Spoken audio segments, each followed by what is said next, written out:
The Throne of the Mechas. This video is purely for entertainment and does not infringe on copyrights or laws. The rights to the novel and image belong to the original author. We do not claim ownership. Don't like waiting and want to listen to this fanfic in full now? Subscribe to our Patreon, where you'll find the best fanfics. Chapter 676. The nightmare begins. In the Northern Empire, in the Baku starfield, two Crystal Palace class giant troop transport ships have just completed an interstellar jump and emerged from the wormhole connecting the Baku starfield and the Siberian starfield. This giant space troop transport ship is 1,200 meters long, 320 meters wide and 298 meters high. The entire ship is a rectangle. However, what is speechless is that 4 beveled edges are designed on the 4 corners of the ship, making it look like a huge coffin. The soldiers of the Northern Empire were very unhappy with this product of Northern Heavy Industries and nicknamed this giant space troop transport ship Crystal Coffin Class or Coffin Class.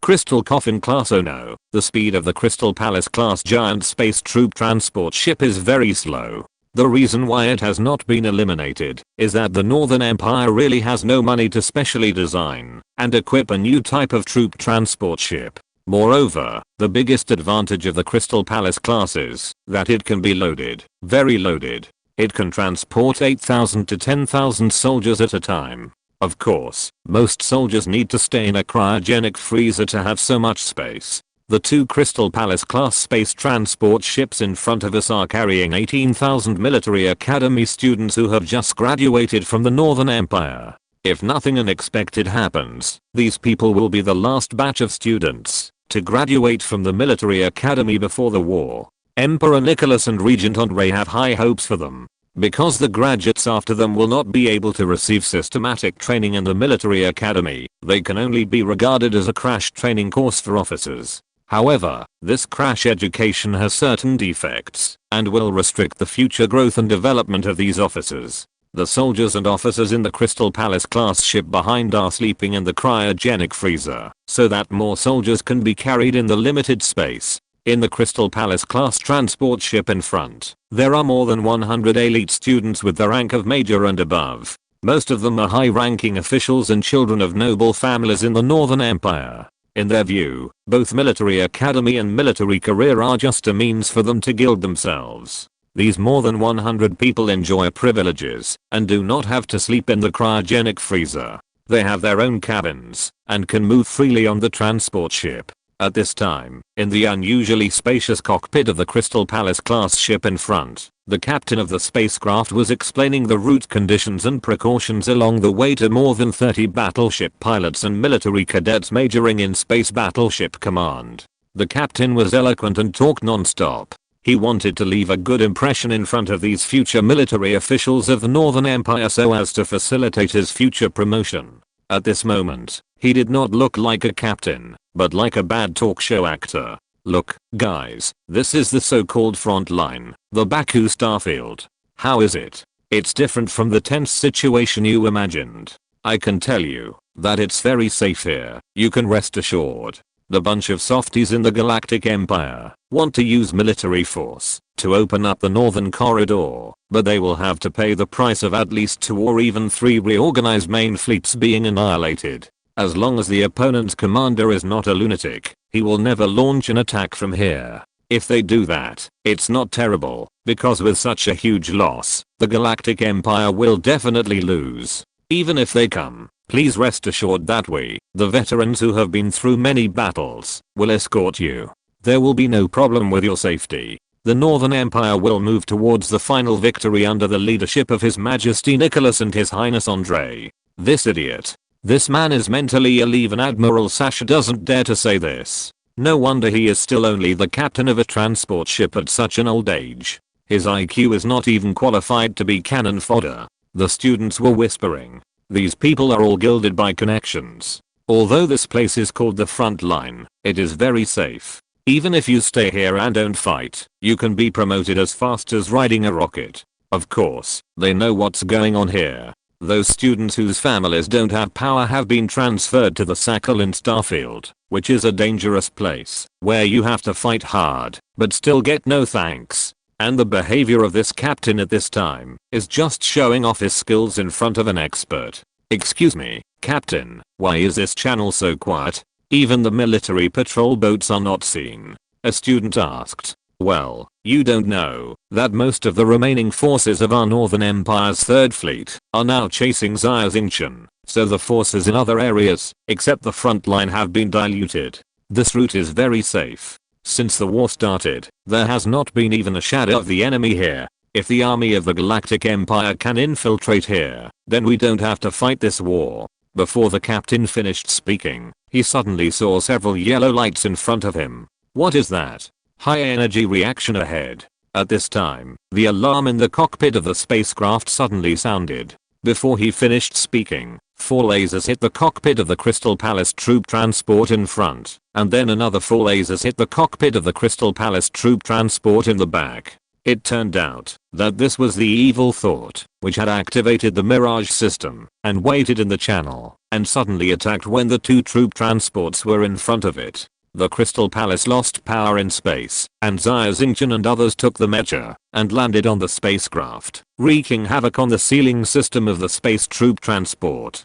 Dozens of robots also broke into the spacecraft with bombs and installed time bombs on the nuclear fusion engine. A few minutes later, the 2 giant space troop transports were torn apart in space, and the officer cadets in the space troop transports never woke up again. A few hours later, on the channel closer to the south of this starfield, 2 large cargo ships were transporting a large number of military supplies to Borisov. There was also a small civilian spacecraft following behind the spacecraft.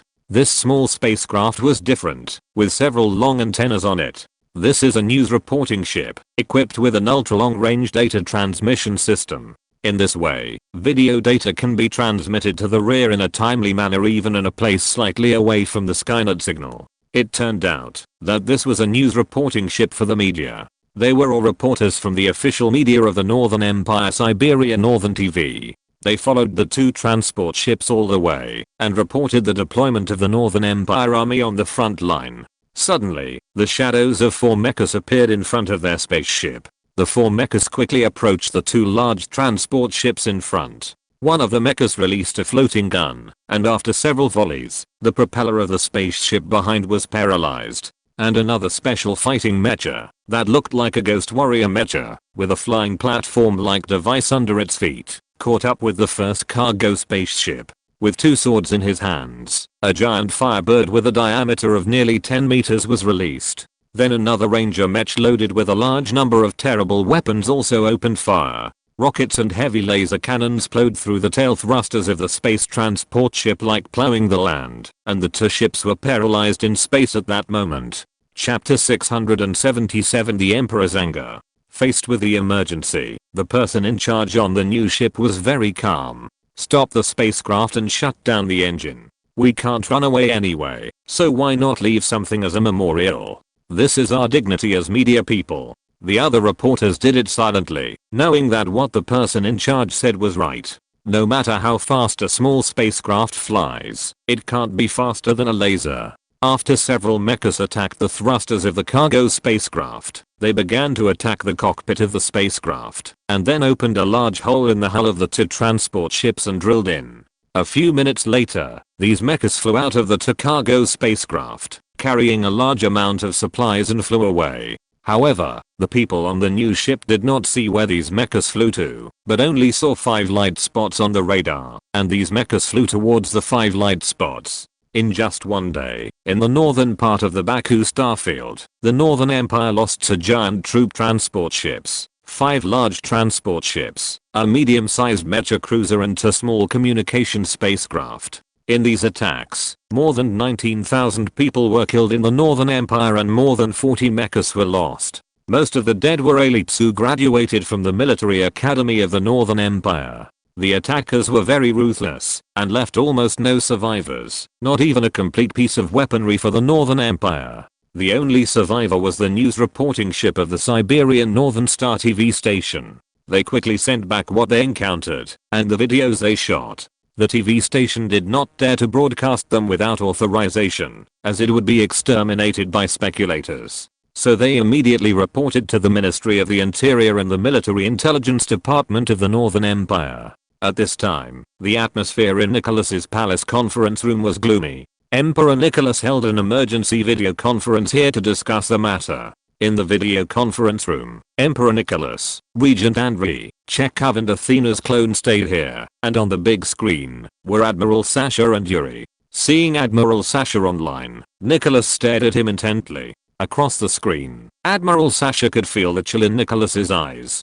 "Sasha, what did I tell you when I handed the Baku Star region over to you? Your Majesty, your requirement to me is to ensure that the Baku Star region must be foolproof. You still have the nerve to say that? Foolproof? They are almost reaching the Siberian Star region, and that's your foolproof. Do you know how much we lost this time? Nearly 20,000 young officers who have received regular military academy training. They will soon grow into the pillars of our Northern Empire army. As a result, they all died. Do you know that such losses may affect the success or failure of our war? It's all because of you. Where are your troops?" My troops have been transferred to the vicinity of the Western Wormhole and the Sakhalin Administrative Region to search for Xia Xingchen. Who gave you the order to do this? Have you reported your actions to the General Staff? Sasha was a little dumbfounded. It was arranged by Lord Yuri. He said he had reported to you. Are you an admiral under my command or an admiral under Yuri's command?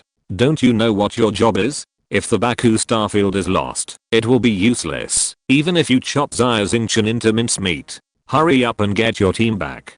Take care of your nest first. I'm so angry. Nicholas punched the button on the table in front of him. Sasha's video was cut off. At the other end of the video, on Admiral Sasha's flagship, the Prince Peter heavy space cruiser, Admiral Sasha, who was already soaked, sat on the ground. His heart was dead. He originally wanted to curry favor with Yuri, so that he would have a strong support on his future promotion path. Even if Yuri could reveal to him a little bit of Nicholas's real thoughts or the inside story of his competitors at a critical moment, it would all be worth it. But now it seems that the flattery hit the horse's hoof. Now Yuri wanted to immediately cut off his relationship with him, but Nicholas, the big boss, was irritated by him. Emperor Nicholas, who always paid great attention to his personal image, actually cursed at him. As you can imagine, his future is ruined, and he may even have to go to court-martial. At this time, the beating continued.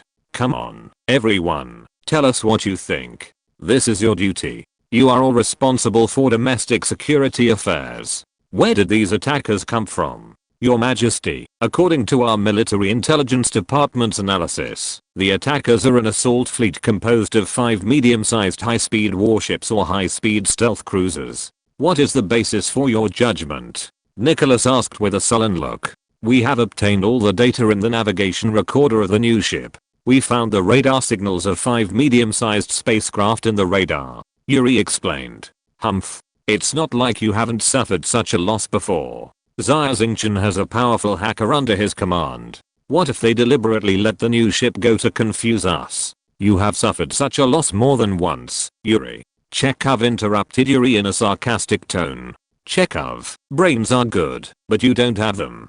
Didn't you see that they took away so many supplies? 5 small spaceships can't hold so many supplies. And the traces on the other spaceships. Can such strong firepower be possessed by small spaceships? I analyze that this is probably the ghost fleet we are looking for. Then Yuri, let me ask you, even if what you said makes sense, where did these medium-sized warships come from? You know the characteristics of the Baku starfield. We have to rely on wormholes to enter and exit the Baku starfield. It is possible for 5 small spaceships to sneak in. But these are 5 medium-sized warships. I believe in our soldiers. No matter how careless they are, they will not let 5 medium-sized warships pass through the wormhole. So, the question is, how did these 5 spaceships come to Baku? Do Xia Xingchen and his team have a base in the Baku starfield? Didn't they make them themselves?" Chekhov's questioning made everyone speechless. The meeting room fell into silence. "Athena, tell me what you think." After hearing what Nicholas said, everyone discovered this unexpected existence. Athena has completed the upgrade. She is now an advanced artificial intelligence with very powerful functions. I have decided to give her the greatest power to participate in the political, economic, and military affairs of the Northern Empire. Emperor Nicholas reintroduced Athena to the people around him. Everyone felt a little uncomfortable. They knew very well that Nicholas no longer trusted them. Nicholas then reminded, Athena's existence is now the highest secret of the Northern Empire. I don't want anyone to know about this except you guys. Yes, Your Majesty.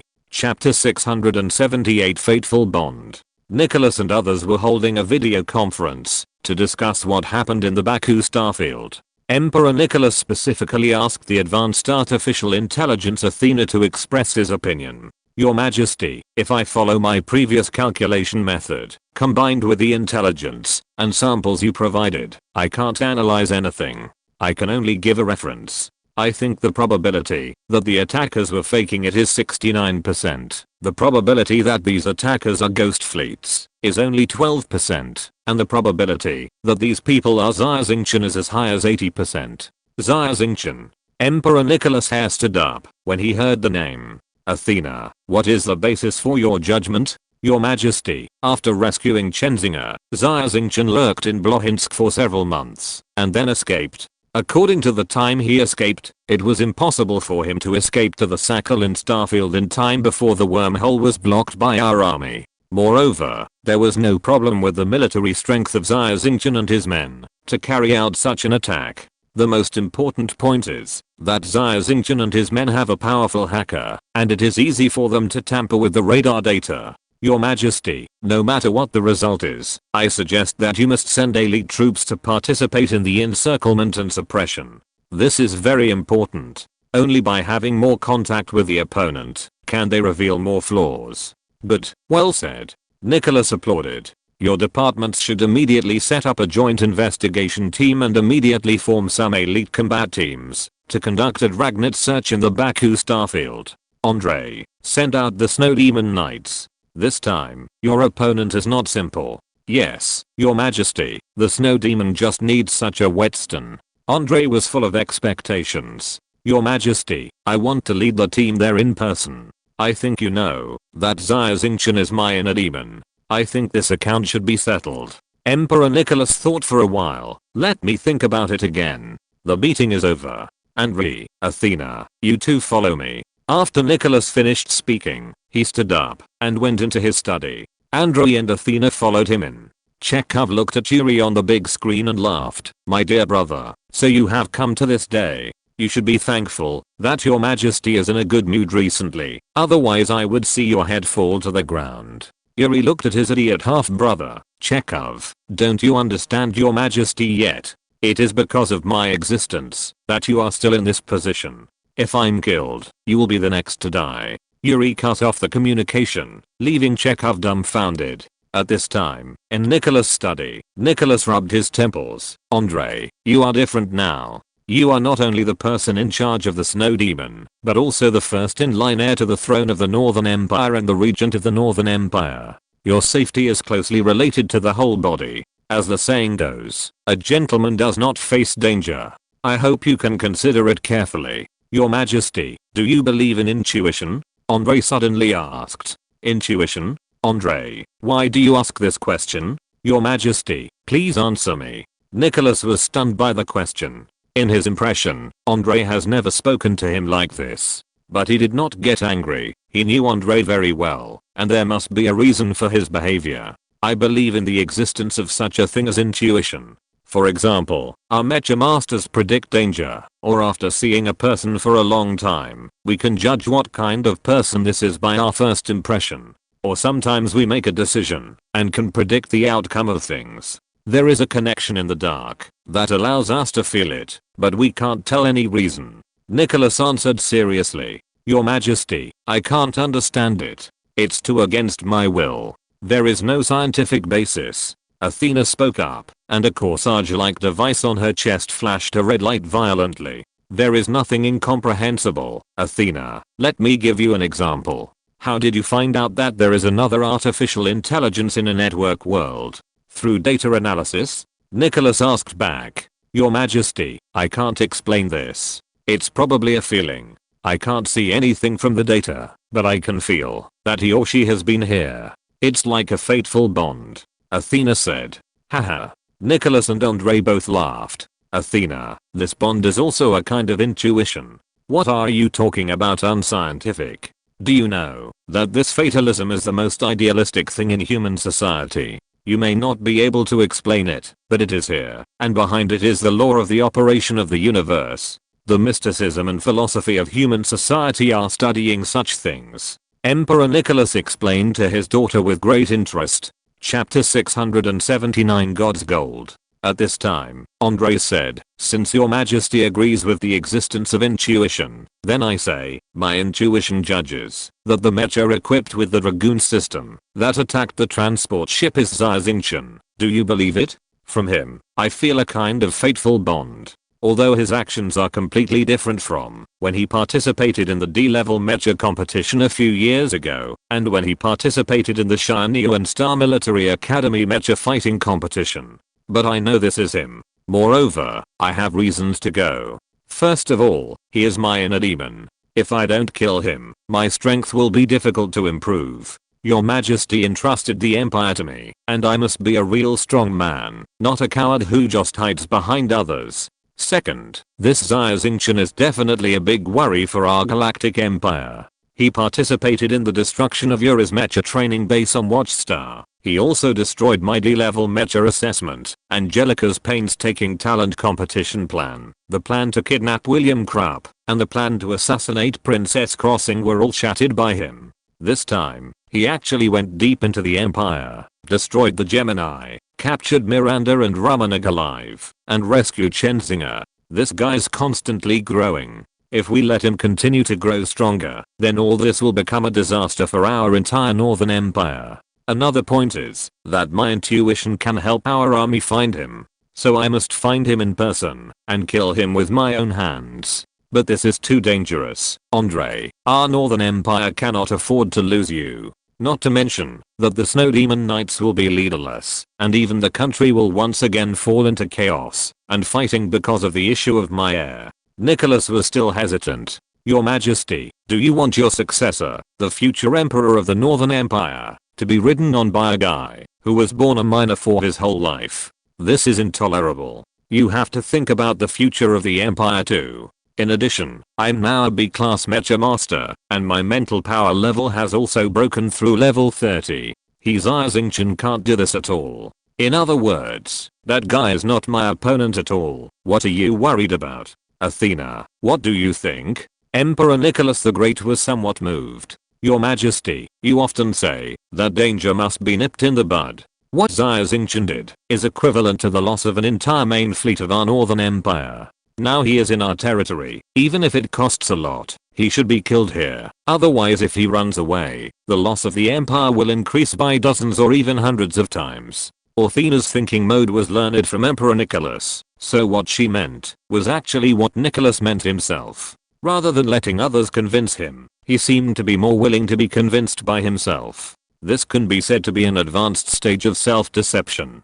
But Andre's reason was really strong, and Nicholas finally approved his battle plan. In that case, Andre, you follow me. Nicholas stood up again and walked out.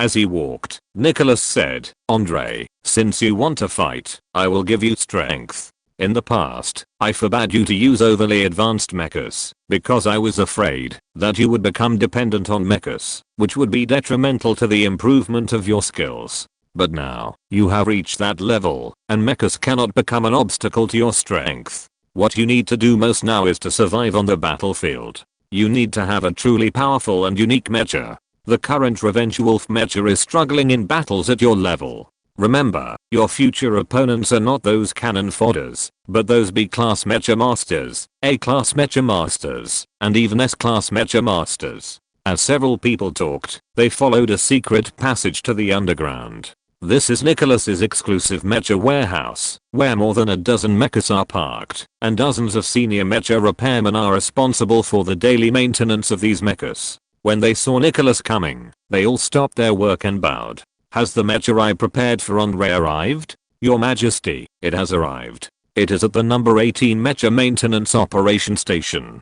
Please follow me. One of the old mecha maintenance technicians with white hair and beard agreed and took them to the number 18 mecha maintenance operation station. At this time, the mecha on the operation station was covered with a dust cover, and the light was also dim.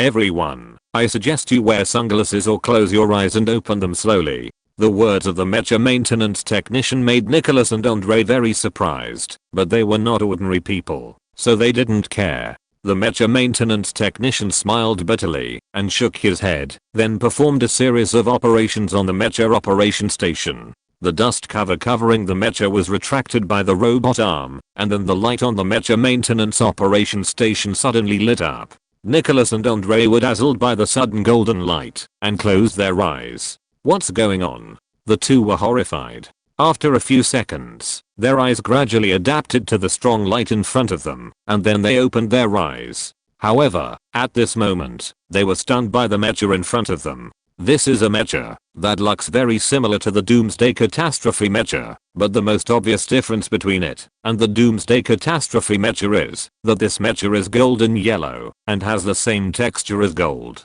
The light on the mecha maintenance operation table shines on the outside of the mecha, emitting a sun-like light. In addition, there are some uniquely shaped armors on the limbs and other parts of the mecha, which are not available on the Doomsday Catastrophe mecha. And the weapon system of this mecha, including the thickness of the gun barrel, is obviously thicker than that of the ordinary Doomsday Catastrophe mecha. At this time, Athena handed over 2 readers, which showed the design drawings and parameters of this mecha. Special Enhanced Doomsday Catastrophe mecha. Parameters: Strength 32, Agility 28, Defense 41, Speed 36. Judging from these parameters alone, this is already the data of the top mecha with super high performance in the current galaxy. The most unique thing about this mecha is its external material. The appearance and texture of this material look very similar to gold, but in fact, it is a metal with a gold ratio of 40% and processed with more than 30 other rare metal elements through special technology, which is called God's gold.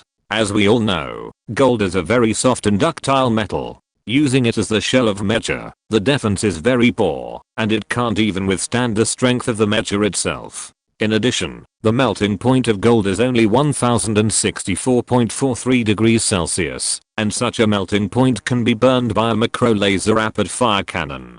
But after gold is processed into God's gold, its physical properties have undergone earth-shaking changes. The first is hardness. Now the hardness of God's gold has reached the top 3 of the hardness of existing artificial synthetic materials. If it is used as armor for a mecha, even if the light shield system is not turned on, ordinary light swords and alloy swords cannot hurt it at all. Another feature is its high temperature resistance. Its melting point has risen by more than 100 times. If you want to completely melt it, you must use a high temperature laser of hundreds of thousands of degrees to burn it for more than 1 minute. In addition, God's gold is very light. It is 1/4 lighter than existing high-end armor materials. This greatly improves the mobility of the mecha. However, this is not the most peculiar thing about God's gold. Its most peculiar property is that it can reflect lasers. Gold itself has a strong ability to reflect light. Coupled with its excellent ductility, the glass masks of the spacesuits of the earliest astronauts thousands of years ago were coated with a thin film made of gold. These films can reflect cosmic rays and strong direct sunlight. God's gold inherits this characteristic of gold. When a laser hits it, it will be reflected away. If the laser is directly shot at a near 90-degree angle, the laser will be completely reflected back and hit the shooter. The special material process for making God's gold has far surpassed the current technology of mankind. It is a super technology obtained from the gods. The mecha in front of you is made entirely of God's gold. Chapter 680 Son of the Blazing Sun.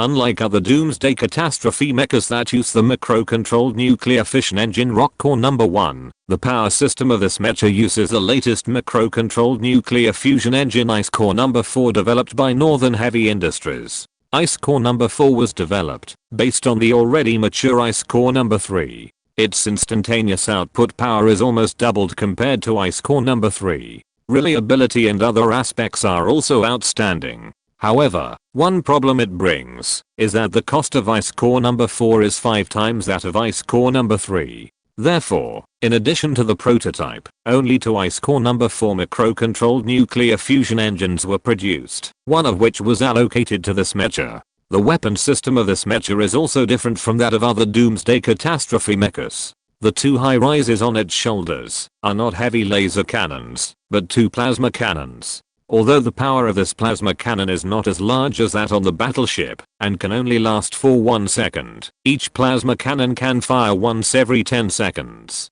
Only the special gun barrel made of God's gold can withstand the temperature of continuous shooting of plasma cannons. The front chest of the mecha is equipped with 4 lancet systems. In addition, 2 twin-mounted heavy laser cannons extend from the back of the mecha and penetrate from the ribs of the mecha, which can provide powerful firepower. If close combat is carried out, these 2 twin-mounted heavy laser cannons can be retracted. The legs and hands of the mecha are equipped with retractable alloy blades made of God's refined gold. The main defensive weapon of the mecha is a huge diamond-shaped alloy shield, which is also made of God's refined gold, and can withstand the shooting of the battleship's plasma main gun. Since God's refined gold itself has super strong defensive capabilities, there is only one set of light energy shield system on this mecha, and there are 2 trigger type mental shield systems on each forearm of the mecha. The main weapon of the mecha is a Remodeo, which is an ancient cavalry weapon from the earth. The handle is 3 meters long and the blade is 3 meters long. It can be used for chopping, waving, and stabbing, and it is extremely powerful. The Remodeo equipped with this mecha, which is full of blue metallic light, is actually a precious A-level mecha weapon. In addition, there are 2 mecha weapon attachment points at the rear of the mecha. This attachment point can be used to mount a mecha rifle or a mecha laser rifle. Looking at the parameters of the mecha, Nicholas and Andre liked it more and more. Your Majesty, this mecha is so outstanding, let's give it to you. Andre's eyes lit up. Haha, Andre, I already have a mecha. The most important thing is that I basically have no chance to drive a mecha into battle now. As the saying goes, a sword is given to a hero. I hope you can drive this mecha and create a world of your own. Yes, Your Majesty. But I would like to ask, by the way, whether this mecha can be mass produced. Even if our snow demon knights are equipped with 5 such mechas, it will be almost invincible. Andre asked, by the way, but this sentence almost choked Nicholas and the mecha repairman to death. Your Highness Andre, you don't know that there are not many key materials for making God's gold. The remaining ones are not enough to make 1 arm of your mecha. A good cook cannot cook without rice. Orthena explained first. In addition, Lord Andre, the cost of this mecha is as high as 800 billion star coins. This money was specially approved by His Majesty, and it almost emptied His Majesty's personal savings. We can't afford it financially. Thank you, Your Majesty, for your kindness. I will definitely make good use of this mecha. Andre was moved to tears. He knew the current economic situation of the Northern Empire very well, and he knew even more how precious these 800 billion were at this time. His loyalty to Nicholas became even stronger. Okay, Andre, this mecha still needs a name. We can't call it a special enhanced Doomsday Catastrophe mecha. It's really hard to say it. Nicholas reminded. How about calling it the King of Catastrophe? Or, the King of Doomsday? Andre was not good at naming. He said 2 names, and Emperor Nicholas was not very satisfied. It doesn't sound good, and it's not auspicious. For the enemy, we have to give them a doomsday-like catastrophe, but for the king, doomsday and catastrophe are not good things. How about this, Athena? You come up with a name. The indicator light on Athena's chest flashed. A few minutes later, Athena spoke up. Your Majesty, Lord Andre, what do you think of naming this mecha Son of the Blazing Sun? Son of the Blazing Sun? What does it mean? Athena explained. The earth is the birthplace of mankind, and the sun is a core that the earth revolves around, and is the source of heat for the earth. No matter in any civilization on earth, the sun and the sun god are either the king of gods or the great monarch, the source of power, and the embodiment of justice that cleanses all evil forces. The son of the sun is the spokesperson of the sun god who is loved by everyone in the world. His Majesty Nicholas is wise and brave, and can be said to be the son of our Northern Empire. And His Highness Henri has a father-son relationship with His Majesty, and he is young and promising, so he is fully worthy of the title of the Son of the Blazing Sun. In addition, the mecha in front of us uses God's refined gold, which looks golden and shining like the sun. It is very appropriate to call it the son of the blazing Sunday. But, a good son of the blazing sun. Andre, it's yours. Andre thanked him again, and walked briskly down the ladder next to the mecha maintenance operation table into the cab, and set and modified the mecha driving parameters with the help of the mecha maintenance technician. Seeing Andre's concentration, Emperor Nicholas left with Athena with satisfaction. A day later, Andre took his Son of the Sun mecha, and boarded his flagship, the Prince Andre high-speed mecha cruiser. This battleship is a medium-sized battleship that can carry 30 mechas. Now Prince Andre is equipped with 10 Doomsday Catastrophe mechas, 10 Vengeance Wolf mechas, and 9 Flying Wolf mechas. Together with this Son of the Sun mecha, the firepower is very powerful. If you're listening to this novel on a channel other than Fanfic World, it means they downloaded and uploaded it without effort. We cordially invite you to visit our channel, Mundo Fanfic Novelos. There you'll find the original version of this story and you can explore many other novels of various genres. We're waiting for you to immerse yourself in a world of incredible novels. Chapter 681, Changes in the Battle Situation.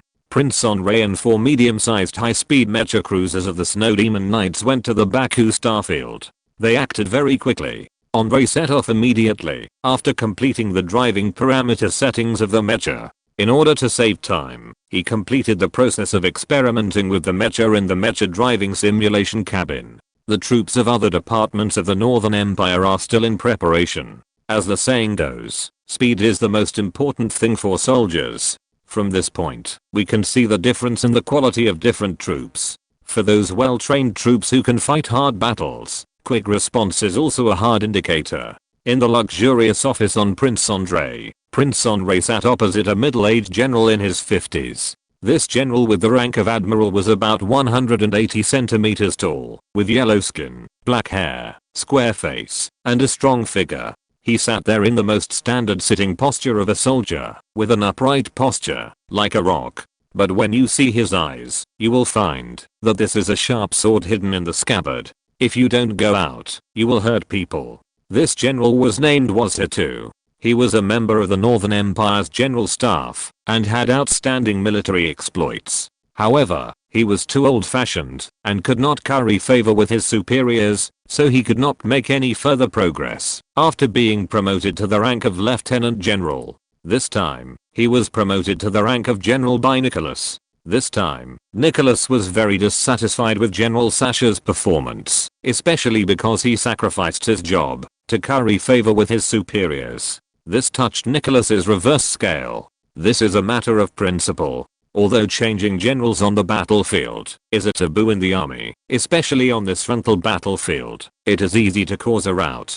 But Sasha's approach was intolerable to Emperor Nicholas. He made up his mind that, even if the army would be affected, this general must be changed. So in this war that was recorded in the annals of human history, General Sasha became the first senior general to be eliminated. According to later historical records, after General Sasha was dismissed, he was framed by his enemies. He was investigated by the military court and accused of corruption and buying and selling military supplies. In fact, in the Northern Empire, apart from the Snow Demon Knights and Nicholas's guards, these things are common. Usually, officials do not report them, and the people do not investigate them. Even higher level officials are involved in these things. If Admiral Sasha had not been in collusion with these people, he would not have been able to climb to his current position. Just like the upright General Uritu. However, now that Sasha has lost power, everyone has drawn a line with him, and even wanted to kill him. Because Sasha knows too many things, in order to avoid being implicated by him, they can only kill him. Only when he dies, those behind him will be safer. In the end, Admiral Sasha died in prison inexplicably, and many people breathed a sigh of relief. They were temporarily safe, and there were many black pots that could be thrown to the dead man. In order to find a qualified general to replace Admiral Sasha, Nicholas was worried. The several generals recommended by the Northern Empire's general staff either had various obvious defects, or their original positions were too important, and they really couldn't do without people. In the end, Nicholas could only seek Athena's advice.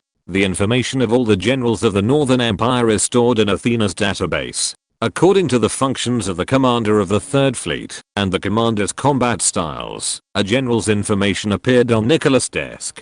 Emperor Nicholas was very happy after reading this information. This was exactly the person he was looking for, General Ositu. But at the same time, he also fell into deep thought why such a person was not appreciated by the military. In order to solve this mystery, Emperor Nicholas personally brought Athena to a small villa in the family area of the Siberian Military Command Academy. He was going to visit an old man, and he wanted this old man to help him answer questions and solve doubts. Nicholas Xia. This old man is 138 years old this year, but his mental state does not look like he is dying. When Emperor Nicholas arrived, Xia was reading military books in his study. "Teacher, I came to see you." Nicholas' attitude was very humble because the identity of this old man was not simple. Nikolai Yelyushenko was born into a distinguished family. He was a distant cousin of the Nicholas family. According to the generation, he was of the same generation as Nicholas' grandfather.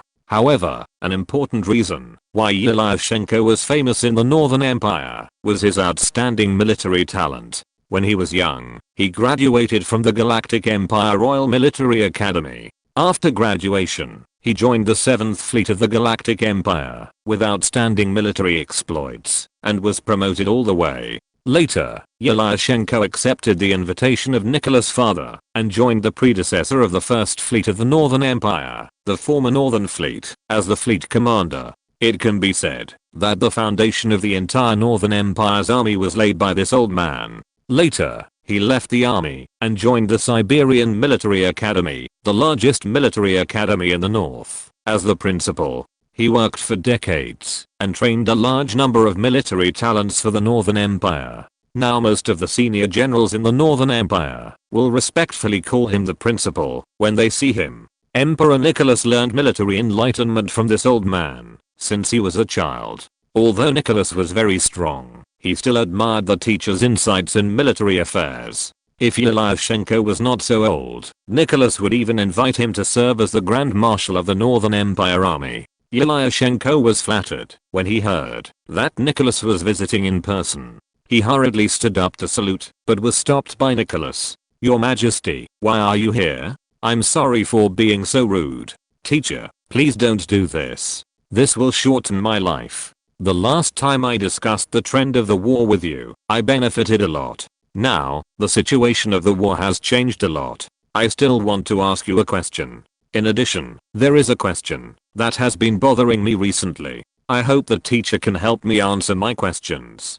"Thank you, Your Majesty, for thinking highly of an old man like me. Please feel free to ask me. I will tell you everything I know." Emperor Nicholas first introduced Athena to Yelyushenko and then introduced him to the various changes that Athena brought to the Northern Empire. In addition, the core No. 1 nuclear fission engine was put into use and the various crises currently facing the Northern Empire. He was very thorough and unreserved. These things were originally not allowed to be seen in public, but Nicholas did not hide them from Yelyushenko. Needless to say, the old man was loyal and he was a pure soldier. It was he who taught Nicholas that he should do whatever it takes on the battlefield. Yelyushenko was very excited to learn about these changes. Originally, the Northern Empire had little chance of winning, but now, it was still unknown who would win. Chapter 682 Hidden Corruption. Emperor Nicholas personally visited his military teacher, Nikolai Yelyushenko, the former president of the Siberian Military Academy. The two first exchanged views on the current military trends and power comparisons between the two countries. Yelyushenko also gave Nicholas a lot of advice. Just on this topic, he and Yelyushenko talked for 3 or 4 hours. After having lunch at Yelyushenko's house, Nicholas talked about letting Ositu replace General Sasha. He also handed over several candidates recommended to him by the military and the information of General Ositu to Yelyushenko. Yelyushenko looked at Ositu's information and resume and nodded repeatedly. "This is a fierce general. It is most appropriate to use him to guard the strategic location of Baku Star region. In fact, for defensive operations, it is not necessary to use the strongest and most aggressive generals, but the most stable and responsible generals. He picked up the resumes of several other people and commented one by one. Most of the resumes of these two guys are gilded, and they are not real military exploits. Using such people in critical places during wartime is courting death. When you hire people in the future, you must eliminate those who have inflated military exploits and resumes. And these guys are all warmongers. I'm afraid that they will take the initiative to provoke or even launch an active attack on the opposite side. At that time, it will cause big trouble. Only Wazhit who has real skills and is down to earth and steady. You made the right choice. Emperor Nicholas smiled bitterly and said, "Teacher, you don't know that this General Wazhit was not recommended to me by the military, but was selected by Athena from the database. This is exactly what I cannot understand. Don't those people in the military know these truths and principles of employing people? This bothers me and makes me very disappointed." Yelyashenko picked up the coffee in front of him and took a sip, then asked quietly, "Your Majesty, let me ask you something. If we put aside the differences in military equipment and economic strength between the two countries, and only talk about the quality of our military personnel, compared with the personnel of the Galactic Empire, what do you think is the difference? Compared with the quality of the Galactic Empire's military personnel, our soldiers are braver, less afraid of sacrifice, and generally have better combat experience than the soldiers of the Galactic Empire." Nicholas was very proud. Then what about the senior generals? In terms of senior generals, the number is certainly inferior, but in terms of quality, the difference is not much. They have famous generals such as Zhang Chenglang and von Klosch, and our side's Denisov, Vitus and others are not easy to bully. So, in terms of personnel quality, our army is superior. Nicholas was a little proud. He thought that there was no problem with his management and control of people. Is it really like this? Your Majesty, did you see this with your own eyes, or did your subordinates report it to you? This was reported by my subordinates. I have many intelligence agencies under my command, including those from the military and the Ministry of Internal Affairs. Their functions and tasks complement each other and supervise each other. What's more, I have also been in our Northern Army for many years. This time, it was Yelyashenko who smiled bitterly. Your Majesty, the most restrictive factor for the combat effectiveness of our army is the corruption in the army. This is also the root cause of your troubles. Impossible. Emperor Nicholas's reaction was so intense that he stood up suddenly. Nicholas has always believed that power comes from the barrel of a gun, so he has devoted a lot of effort to the Northern Empire army. He has always pursued absolute control over the army. I know that the relevant government departments of our Northern Empire are very corrupt. We deliberately condone this because we want to bribe those big families to work for us, which also makes it convenient for us to make money. But the army of our Northern Empire, I have complete control. I have established a very complete system and supervision mechanism, and also given the military court great power. Whether it is wrestling military supplies, taking kickbacks, eating empty salaries, or falsely claiming military merits, buying and selling officials, as long as you report it, once verified,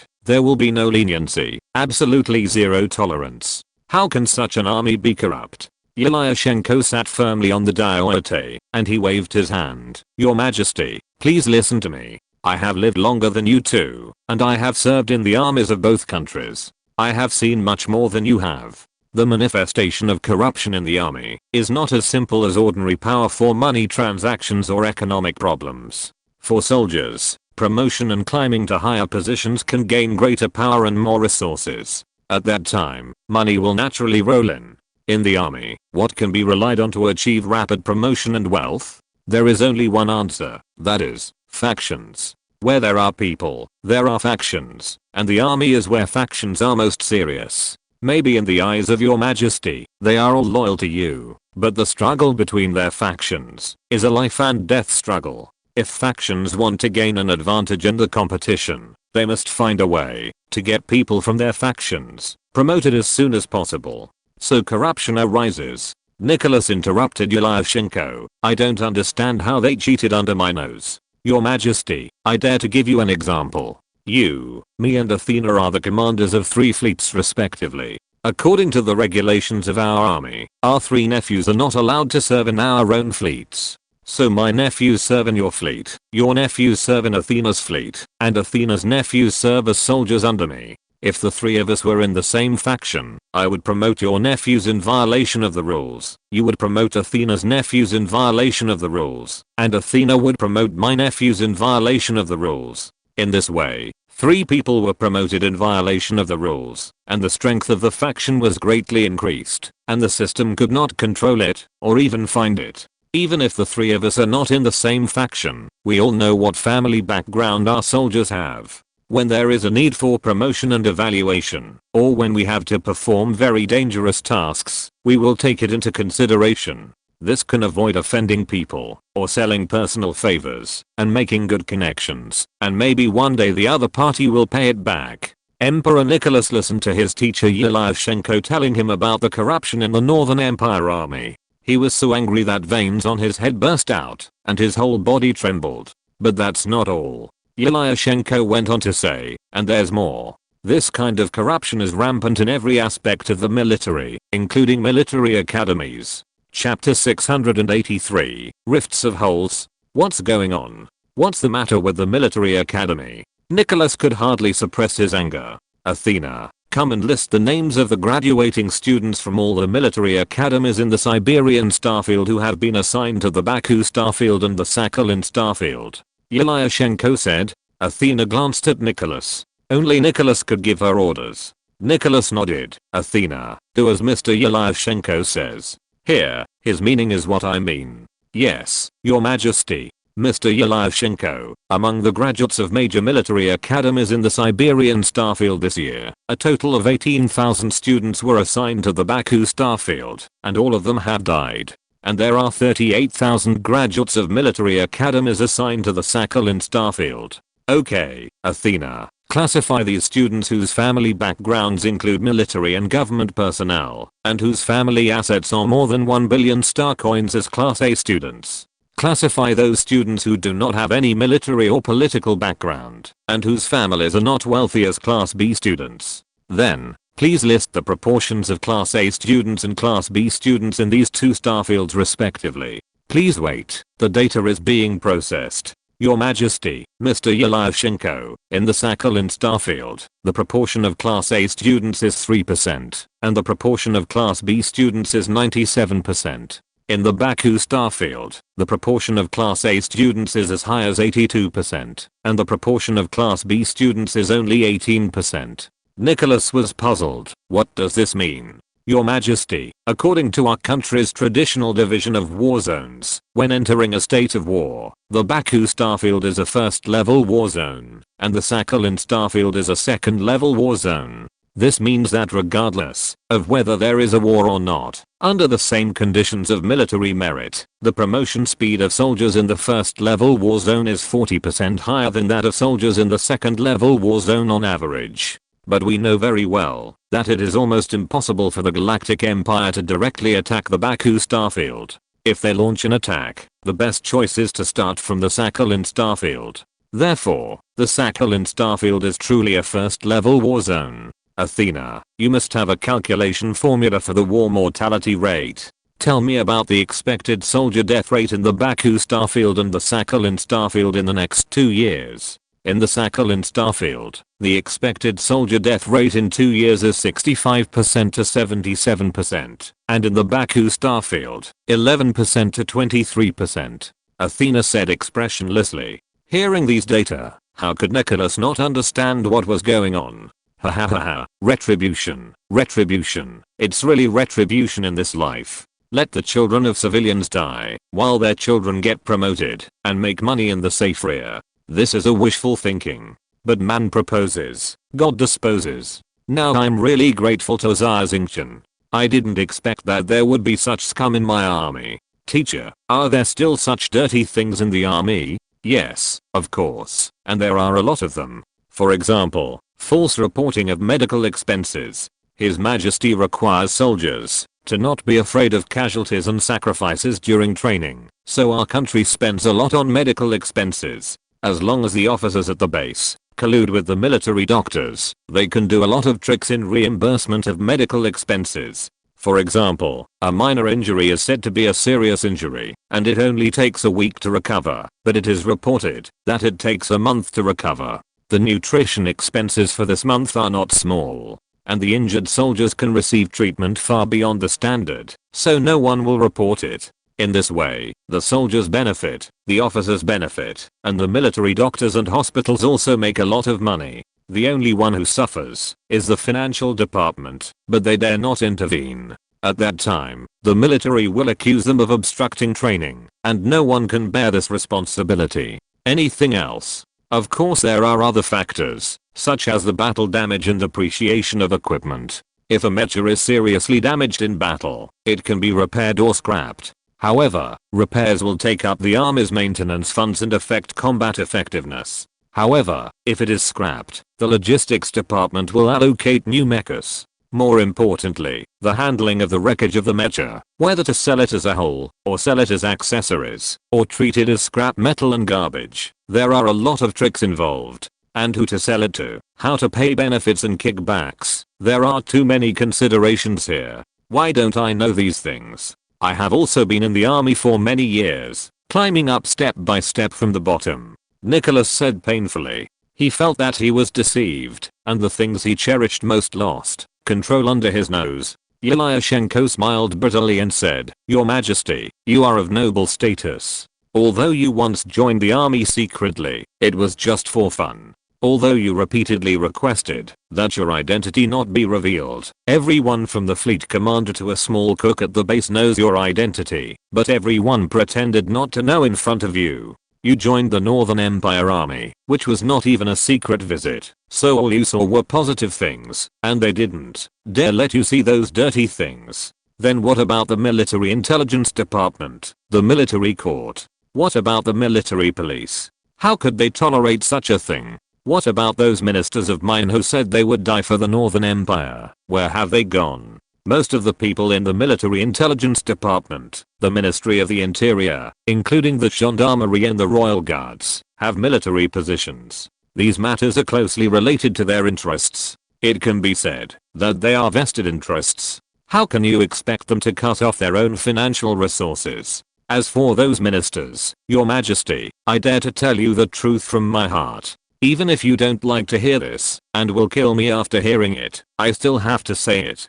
Anyway, I'm going to be buried. From the day you took charge, the army has been your forbidden fruit, and you do not allow any court officials to intervene in, or interfere with military affairs. The army is like a child spoiled by its parents. It cannot be beaten or scolded. As long as a court official says that the army is not good, you will label him as interfering in military affairs in your heart without anyone else reporting it. So, who dares to report it, and who meddles in the army's affairs? At the beginning, there were a few people who dared to tell the truth, but now they are either in prison or dead. Your Majesty, who do you think is responsible for this matter? Emperor Nicholas was trembling all over, and now he really regretted it. Now his chest was churning with blood, and he seemed to be about to vomit blood again. He took a few forced breaths, and forced himself to calm down. Chapter 684 New official takes office. Let's talk about General Wazhitu. This person is simple and stubborn. He is a pure soldier, so he can't stand the ugly things happening in the army. More importantly, do you think that the money from the corruption in the grassroots army goes into the pockets of these people? Then you are wrong. If anyone keeps this money for himself, he will die a very ugly death. He must pay tribute to the higher levels and hand over the big money. Only then will the people above guarantee your safety and you can continue to make money. Most of this money goes into the hands of the big bosses and big families who control the factions. You often see the military court punishing some corrupt soldiers.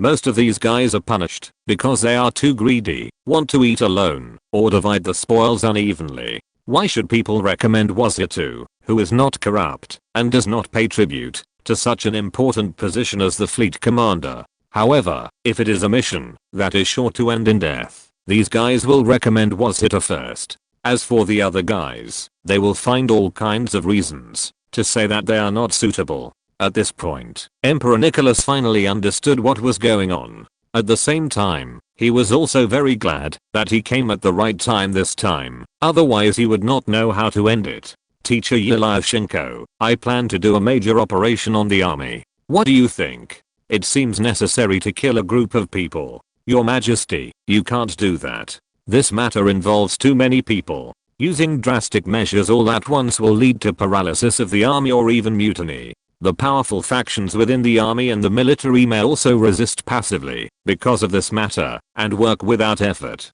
Now is wartime, and you must not destroy the Great Wall with such an impulsive act.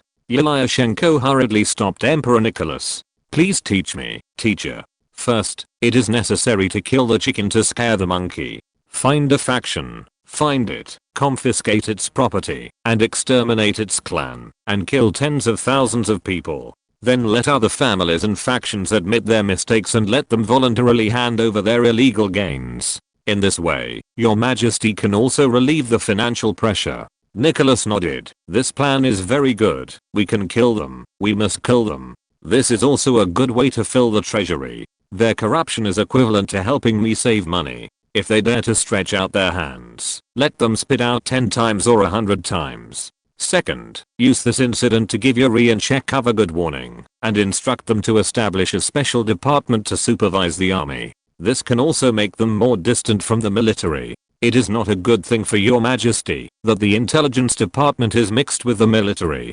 Nicholas nodded, agreeing deeply. Once the army has two minds and controls the intelligence department, it will only take a few minutes for him, the Emperor of the Northern Empire, to be overthrown. Yuri and Chekhov still have the energy to fight among themselves, which means they are not putting their minds into their work. Recently, military generals have been trying hard to curry favor with them, especially Sasha's matter, which really sounded the alarm for me. Teacher, you are right. It is necessary to let them and the military be on guard against each other, and they are like water and fire. The third point is about military medical care, fund and material management, distribution and other matters. Now that you have Athena, you can let Athena intervene in the management of these matters, and then set up a special department to assist Athena in supervising these grassroots troops. By then, most of the loopholes will be blocked. Nicholas looked at Athena and asked, Athena, can you do this?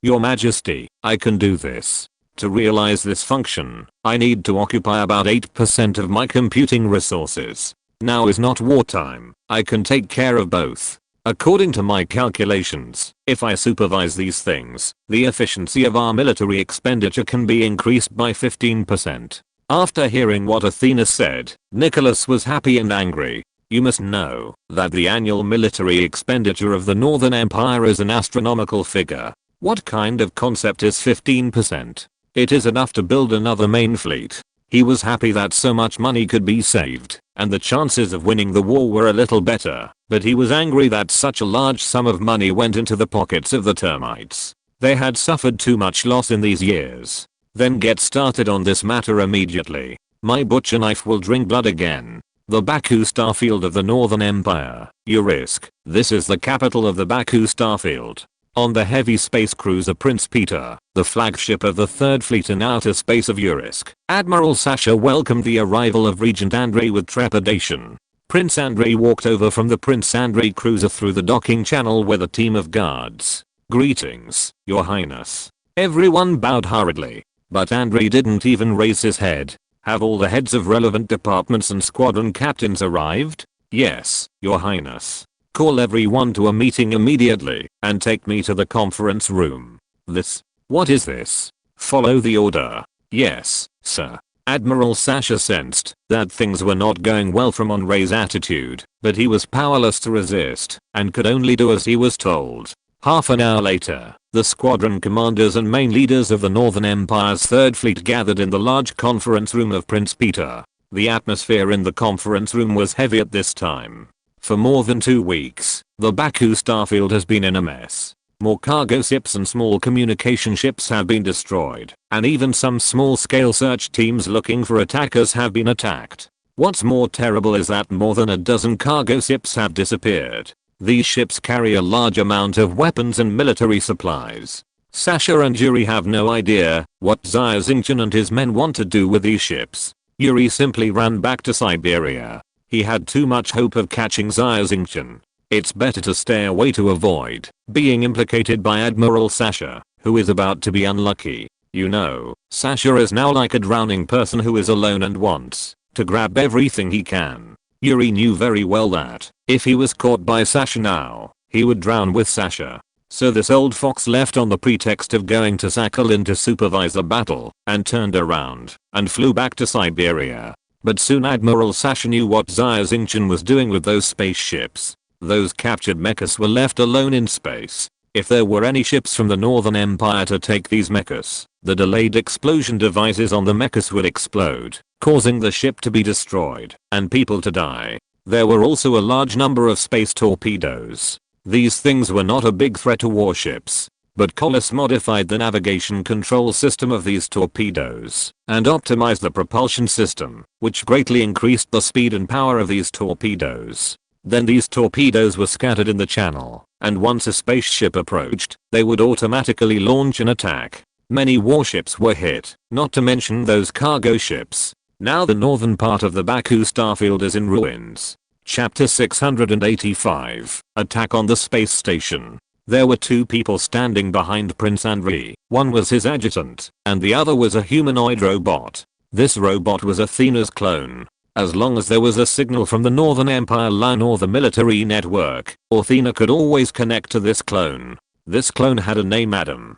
On the one hand, Prince Andrei could contact Athena at any time through this robot and call Athena's database. On the other hand, he could also contact Nicholas at any time through Adam. They were sitting in the conference room while Emperor Nicholas was watching the live broadcast of the meeting in his study. The microphone and camera were on Adam. Seeing that everyone was seated, Prince Andrei nodded to the adjutant beside him, and the adjutant shouted, "Everyone stand up.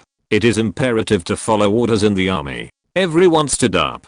The adjutant held a special reader in his hand, which was used to issue orders. The Emperor of the Northern Empire, Nicholas, orders. From the moment I see this order, Admiral Sasha is dismissed from his position as the commander of the Northern Empire's Third Fleet. He retains his military rank, but suspends all duties. Admiral Zisimarazia is appointed as the commander. Sasha will immediately report to Siberia. The order is complete. Admiral Sasha fell into a chair. What is coming will eventually come.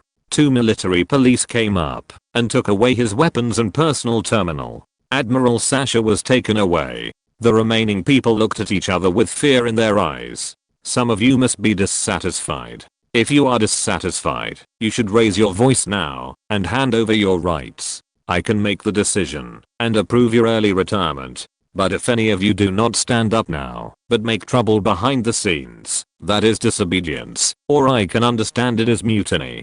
I don't think I need to explain the consequences of disobedience and mutiny. Andrei's tone was emotionless, but this voice sounded like a voice from hell to others. So no one dared to speak out. Since you have no objection, then I will announce the relevant personnel arrangements for the Third Fleet. Every time Prince Andrei read a name, a military policeman went up to take them away and disarmed them.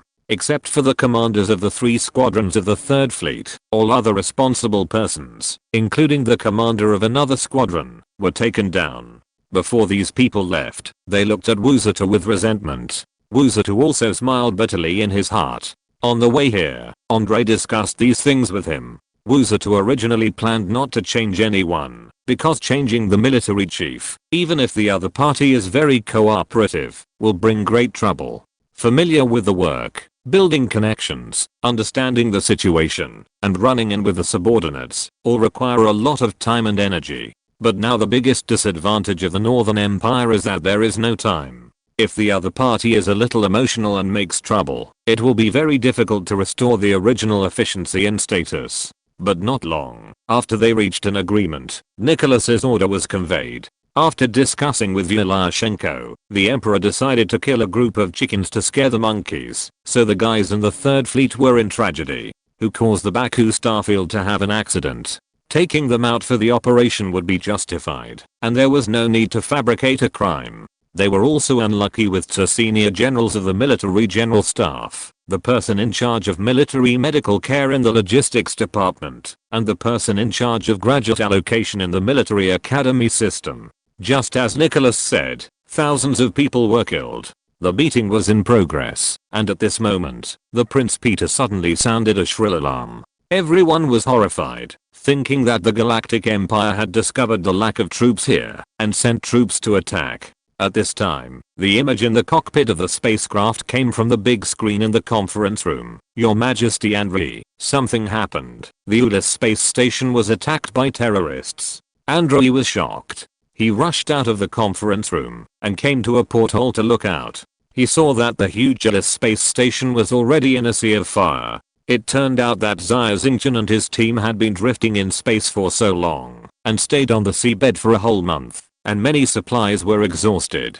Food and fresh water were easy to get from the enemy's spacecraft, but some things were not, especially since there were 2 girls on the spacecraft. Some daily necessities that the girls needed still needed to be purchased. In addition, Carlos modified a large number of space torpedoes and mechas and consumed a lot of related materials for some electrical components. There were many precious materials in his artificial intelligence space, but it was too extravagant to use them to produce explosives, so they set their sights on Urisk, where they wanted to buy a large number of ordinary materials for making explosives. But now the entire Baku starfield has been under martial law, and no civilian spacecraft is allowed to enter space. Once discovered, they will either be destroyed immediately or sent to the prison of the Ministry of the Interior to be skinned. Even if you are not a spy, your property will be confiscated and you will be sold as a slave. So if you want to enter Urisk, you can't rely on the evil thought alone. You can only find a way to get in.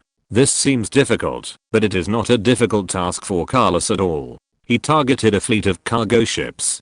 Carlos hacked into the fleet's radar system and attacked the fleet with dozens of space torpedoes, while more than a dozen cargo ships in the fleet were busy dodging the attacks of space torpedoes. Nina drove Rusvan's Silver Demon Mecha and quietly sent the 5 invaders to the last cargo ship. Both Nina and Chen Tingting's identities are very sensitive, so Xia Xingchen decided not to take them with them. The 5 men swaggered into the cargo ship. Under Carlos' protection, the monitoring system was blind.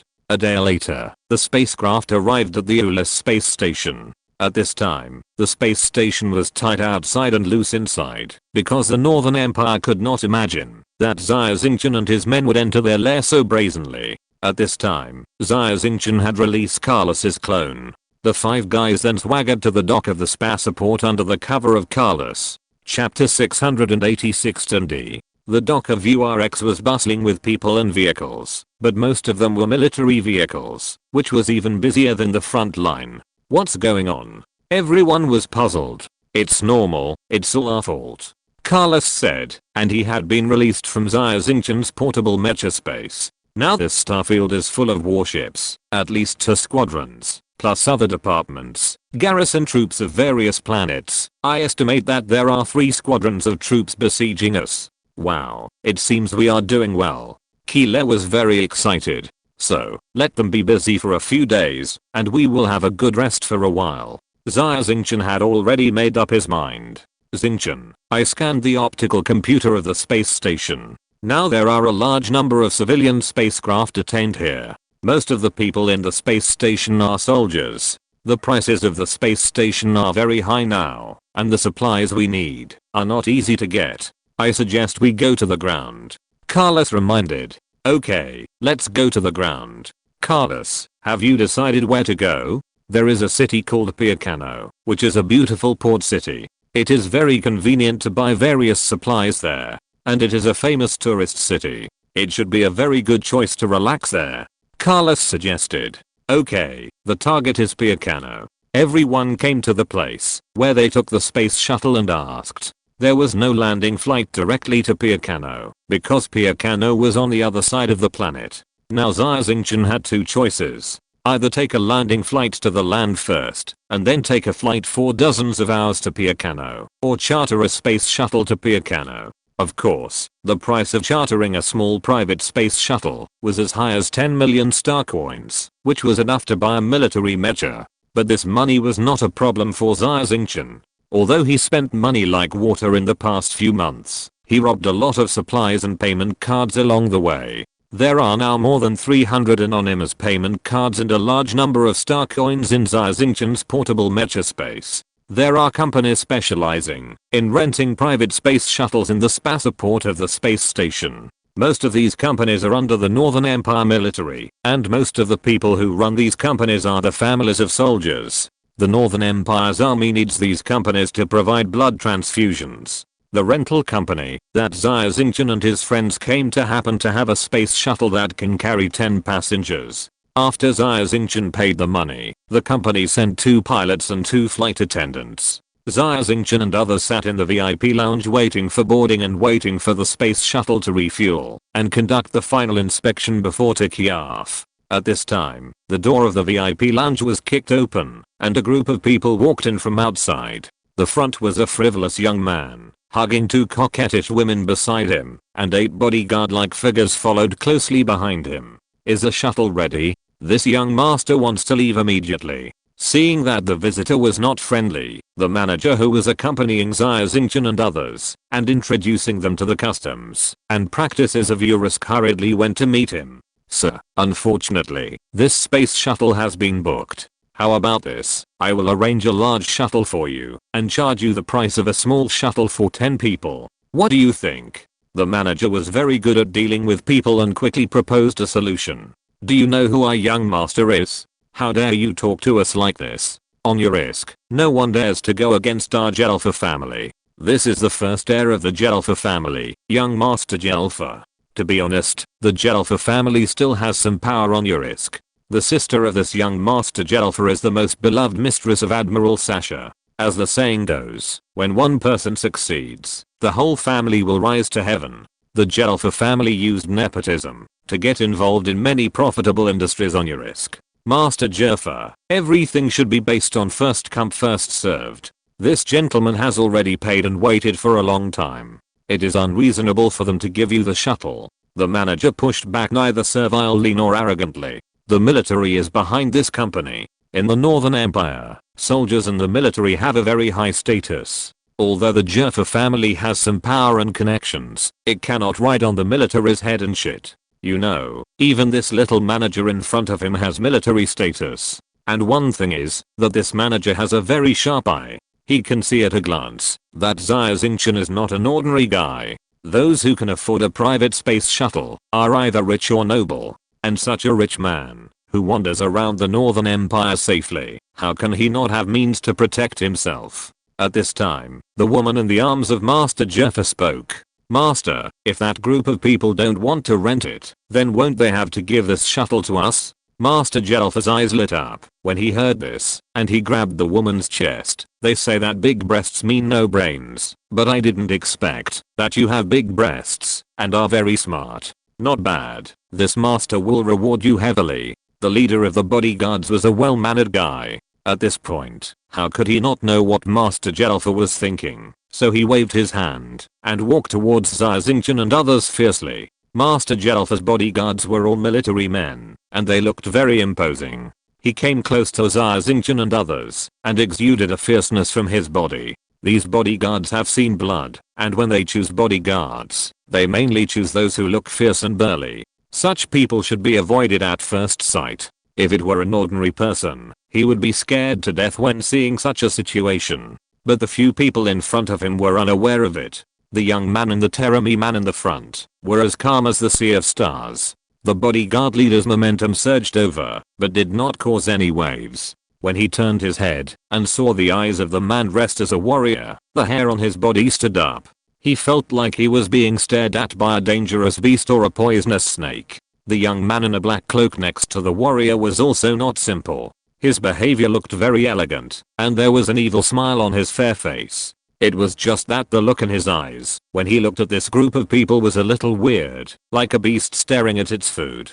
However, the biggest threat to the bodyguard leader was the young man who stayed at the end. The bodyguards were too familiar with the aura on him. This was murderous aura, not just ordinary murderous aura, but the kind of murderous aura that crawled out of a mountain of blood and a sea of corpses. It was magnificent. Chapter 687 The Big Shot You Can't Provoke. At this moment, the head of the bodyguards broke out in a cold sweat. He tried hard to suppress his spirit that was about to collapse, and waved his hand to make a defensive gesture. The bodyguards behind him didn't understand what was going on and hurriedly surrounded Master Jelfer and took out pistols, electric batons and other weapons. What's going on? Master Jelfer was shocked, and at this time the head of the bodyguards came over. Master, these people are not ordinary. They have killed people, and some of them are very powerful warriors. I suggest that we stay away from them. This is also for your safety. Before he finished speaking, a slap came up. Waste.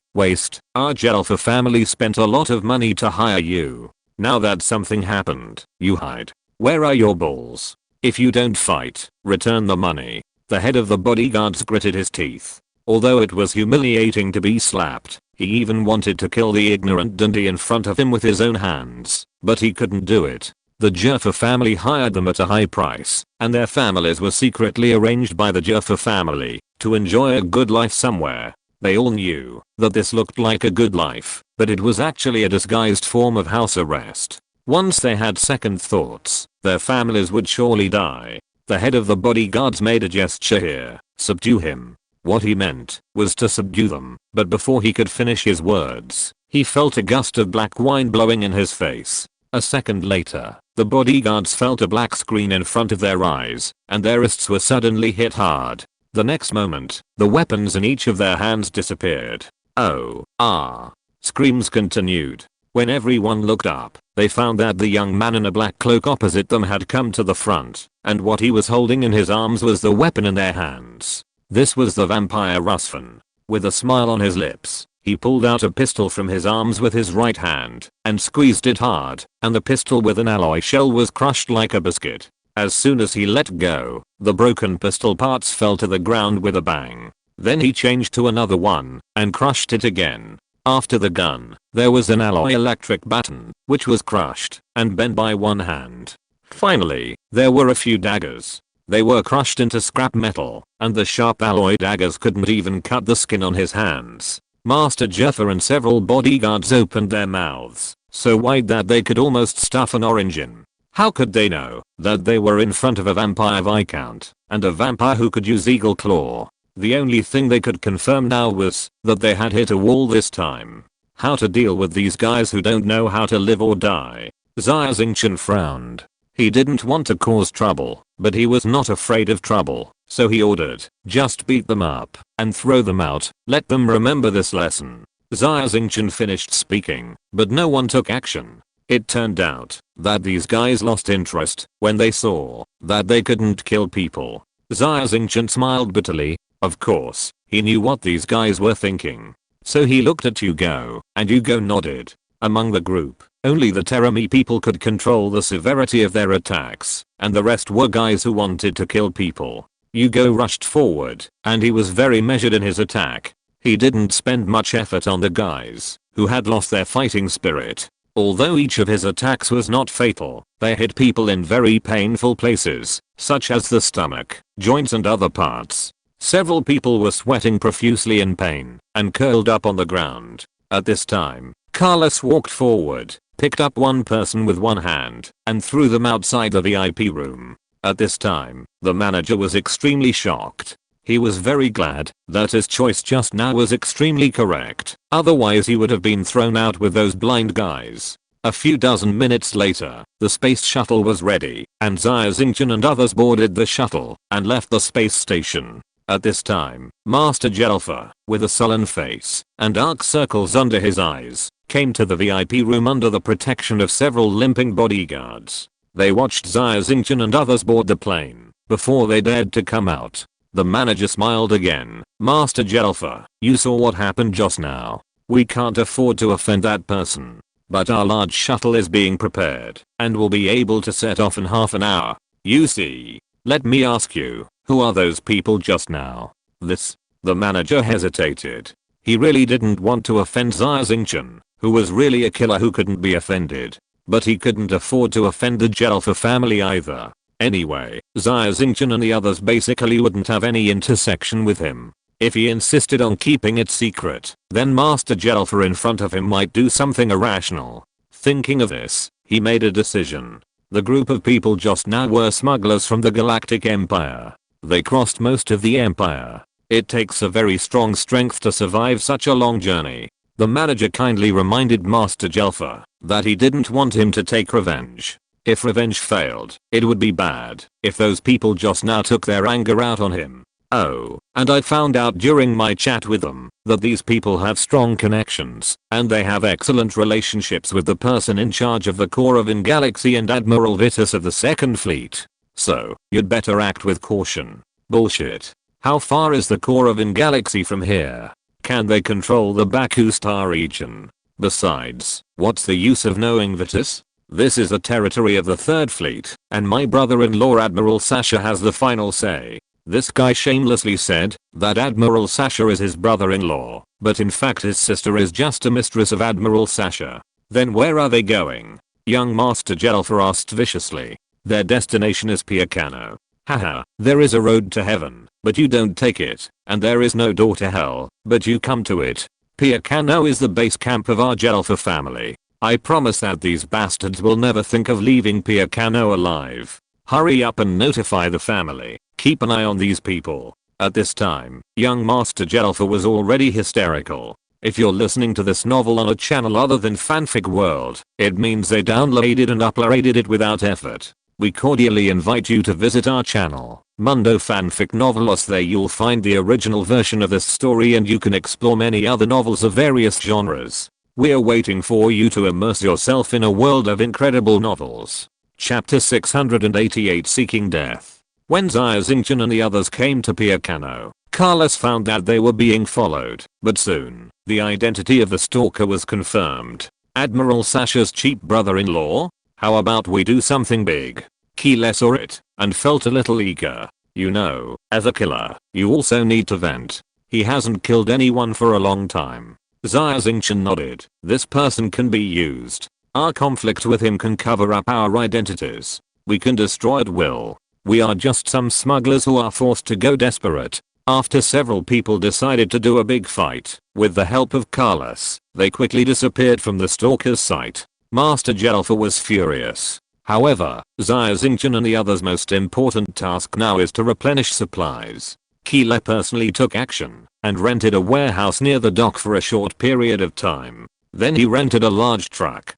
Carlos ordered a large number of electronic components and basic materials on Piacano's network. Xia Xingchen and others drove to several large supermarkets to buy a large amount of daily necessities and began to transport them back one by one.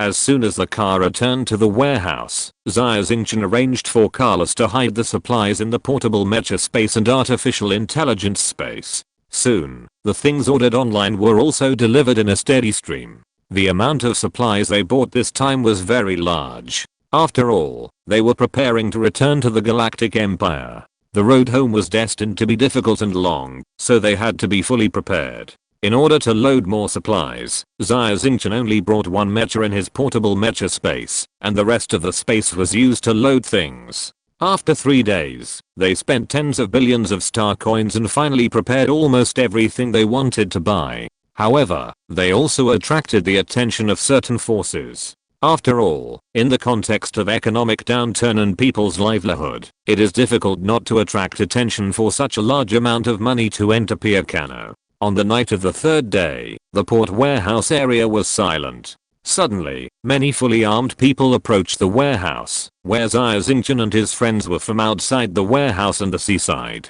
These people were well equipped and there were about 200 people. From the infrared detector, 5 people were in the lounge on the second floor of the warehouse. They seemed to be meditating. However, Xia Xingchen, who had the inside skill, had already discovered the invading enemy. There are 212 of them. They all use conventional thermal weapons, and there are no mechas or armed robots. Xia Xingchen reminded. Then let's see who kills more. But Carlos, please don't participate. I beg you. Keela looked at Carlos with resentment. This guy is simply a cheat. It has the devil's left hand. It has a Gatling machine gun inside. If it shoots, no one else will have a chance. If this guy releases dozens of mad dog killing robots, let alone 200 people, 2,000 people will not be enough for them. Click.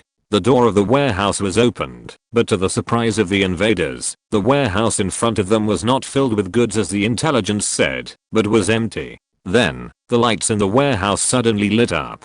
No, there's an ambush. Before the leading commander could say anything, a crossbow arrow pierced his throat. This was Hugo's move. Then a huge fire phoenix with a diameter of more than 3 meters flew towards the crowd. The height of this warehouse was only more than 5 meters. This fire phoenix took up a lot of space. The opponents didn't even have room to dodge, and their eyes were full of fear. The explosion of the fire phoenix took away the bodies of more than a dozen people. Then Miyamoto Kenichi rushed into the crowd like a tiger into a flock of sheep, waving the swords of killing Kyu and cutting Anaconda, and heads rolled to the ground. On the other side, Rusfan's opponents felt even more terrified. They couldn't see their opponents at all, and found that their companions either had no heads or their throats were cut by sharp blades, and blood gushed out. Before they could figure out the situation, they found that their heads had fallen to the ground. This is the strength of Rusfan, the naturally awakened vampire viscount. Xia Xingchen and Keela were even more extreme. Each of them took a rifle, and used it as a sniper rifle. Every time they pulled the trigger, a head was blown up. They were so bloodthirsty that they didn't have enough to share with the more than 200 people in front of them. Soon, they were all wiped out. Each of them had dozens of lives. Fortunately, Hugo was a peaceful person. Except for the first shot, he had almost no chance to attack. Looking at the corpses on the ground, a piercing voice suddenly broke the silence in the warehouse. It came from a dead person's personal terminal. Vulture, is the battle over? Young Master Jaffa is already very anxious. Carlos quickly picked up the personal terminal, which still contained the videos and calls of its owner before his death. Carlos analyzed all the contents in the terminal in a few seconds. This guy called Vulture was the leader of a group of mercenaries. They had experienced hundreds of battles and killed countless people. What made them different from other mercenary groups was that they were raised by the Jaffa family. The Jaffa family has thousands of thugs, and Vulture's group is just one of them. Because Vulture is cruel and ruthless, he became the sharp knife of Master Jaffa. I don't know how many people he helped Master Jaffa kill, but Vulture didn't expect that today the sharp knife stabbed on the armor plate of the battleship and was directly broken. Please tell the young master that those people have been captured alive. If the young master is interested, you can come and kill them. This will make you more relieved. Carlos simulated the voice of Vulture based on the video and replied, "Okay, wait for me, I'll be there soon." The happy shout of Master Jaffa came from the other end of the personal terminal. 10 minutes later, a magnetic levitation turbine-assisted aircraft landed at the door of the warehouse. As soon as the hatch of the aircraft was opened, Master Jaffa ran to the door of the warehouse like a wild dog. "Master, wait." The bodyguard realized that something was wrong at this time, but it was too late. A laser suddenly shot out from the second floor of the warehouse and hit the aircraft, causing a secondary explosion. All the bodyguards on board died in this sudden explosion. But at this time, Master Jaffa had no reaction at all. He collapsed to the ground, and yellow and white substances flowed down his trouser legs, because in front of him were more than 200 bloody corpses. Chapter 689 Gift Before leaving. Young Master Jaffa, who witnessed the tragedy, was really helpless. No one could save him. Although the two battles just now were very noisy, they did not alert the local police and garrison troops. It was his own fault. Young Master Jaffa had already informed those people that he was going to kill someone tonight, and no matter what happened, they should not meddle in other people's business. Such things happen dozens of times every year, so even if they make a bigger noise, no one will care. Xia Xingchen pointed to a place on the map. "Everyone, please look here, Krasnodar. Our goal is here. We are about to leave the Northern Empire. Thank you for Nicholas's warm hospitality. Before I leave, I would like to leave a big gift for Nicholas. Although Krasnodar is not famous, it is a very important military target. This is a production base for nuclear fusion fuel rods used in spacecraft. The annual output of nuclear fusion fuel rods here can reach 15% to 20% of the total output of nuclear fusion fuel rods in the entire Northern Empire. If this place is destroyed, the fuel supply of the entire Third Fleet will be in trouble, and the cost of building such a factory is very huge. As we all know, nuclear fusion uses tritium and deuterium as fuel, and this substance is stored in the ocean. Although the reserves of tritium and deuterium on each planet with an ocean are not small, the investment in building such a factory is astronomical. There are only 5 such factories in the entire Northern Empire. Krasnodar is such a factory. It is built on a small island more than 800 kilometers away from the mainland. The scale of the entire factory is the same as that of a small city. In addition, the factory has 5 space shuttle launch orbits. Every day, a large number of space shuttles send the produced nuclear fusion fuel rods into space. Even the city of Pekano, where Xia Xingchen and his team are at this moment, was originally built specifically to transport various materials to Krasnodar and gradually developed to its current scale. Xia Xingchen began to assign tasks. This factory is heavily guarded, with a guard force of 200 mechas, but the most capable are only to C-class mecha divisions, which pose no threat to me. Carlos and I will go. However, since the Northern Empire now has an advanced artificial intelligence, Carlos only has 30 minutes to control the Northern Empire's military network and servers. It will take at least 10 to 15 minutes for the Northern Empire to respond after discovering the incident. That is to say, from the beginning of the attack, we only have 40 minutes to evacuate. Your task is to raid and control the manor of the Jaffa family. Their family has a large luxury space shuttle. You must control this space shuttle and prepare for launch. After I complete the attack on Krasnodar, I will reunite with you as quickly as possible. If I don't get back within 40 minutes after the attack begins, you will take the space shuttle first. I guarantee that there will be no problem with your safety, because Colossus will create a big trouble in space, and the Northern Empire army will have no time to intercept us. Xingchen, take a few more people with you. 2 people are enough to control the manor and the space shuttle. Keela was still a little worried. After all, it was a 1 on 200 situation. This was no joke. Xia Xingchen shook his head. Krasnodar has a huge amount of nuclear fusion fuel rods. Once detonated, it will be a huge hydrogen bomb. My mecha can escape at that time, but you can't. So don't drag your feet. Even if I can't get back in time, I have a portable mecha space. I can hide on this planet for hundreds of years alone and the Northern Empire can't find me. Keela was convinced, so everyone started to act separately. The battle at Jaffa Manor was very easy. This young Master Jaffa was so soft that before Keela took out his knife and stabbed him, he told him about the defense and weaknesses of the manor. Several killers rushed into the manor, and soon there were no survivors here. However, in order to reward the very cooperative young Master Jaffa, Keela had a sudden idea and tied him outside the space shuttle. A giant ship was still a few dozen kilometers away from reaching Krasnodar. The people on the ship did not notice that a mech was approaching at a high speed at a height of 1 meter above the water surface. In order to increase the range of the mech, Carlos also specially added an energy storage battery outside. Xia Xingchen quietly came to the giant ship and released Carlos's clone, and then Carlos released dozens of Mad Dog robots. Soon there were no survivors on the ship.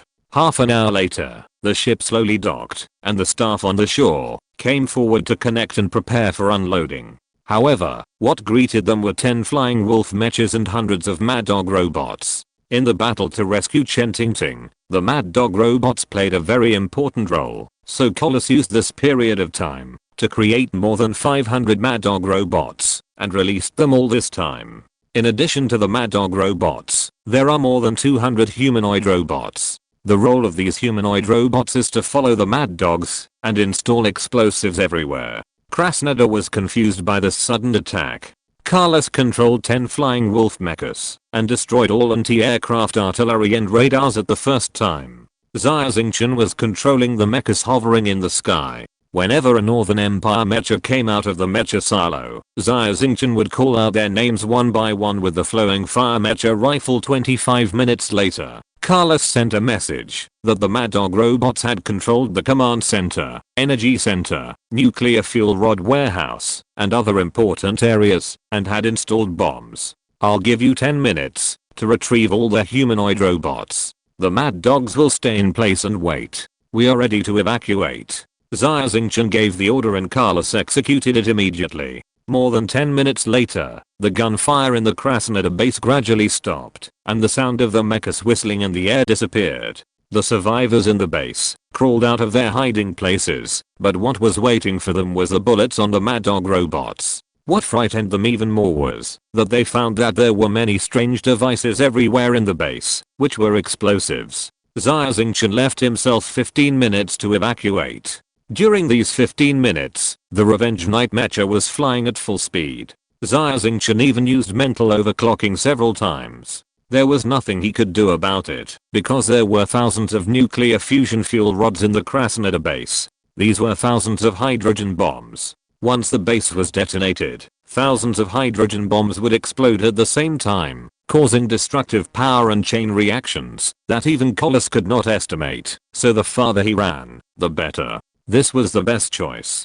For Xia Xingchen, these 15 minutes were the fastest 15 minutes he had ever spent in his life. In the blink of an eye, the scheduled time was up, and the timers on all the explosives in the base began to count down to 10 seconds. The dazzling red light and the harsh dripping sound made the survivors of the Krasnodar base feel desperate.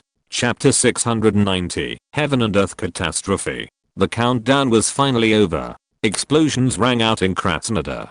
The first to be detonated was Krasnodar's energy center, which was also a huge nuclear fusion reactor. Because refining nuclear materials also requires huge energy, the explosion of the energy center is equivalent to detonating a large yield hydrogen bomb. The huge power of the hydrogen bomb explosion also detonated other nuclear fuel rods stored in Krasnodar's underground warehouse. The huge explosion power and high temperature destroyed the entire Krasnodar. A mushroom cloud and huge flames as high as tens of kilometers illuminated the sky of the entire Uranus planet. Krasnodar was not blown to pieces, but melted completely. Even the seawater around Krasnodar was evaporated in an instant, and dozens of square kilometers of seabed were exposed. Although the seabed was covered by seawater again in a short moment.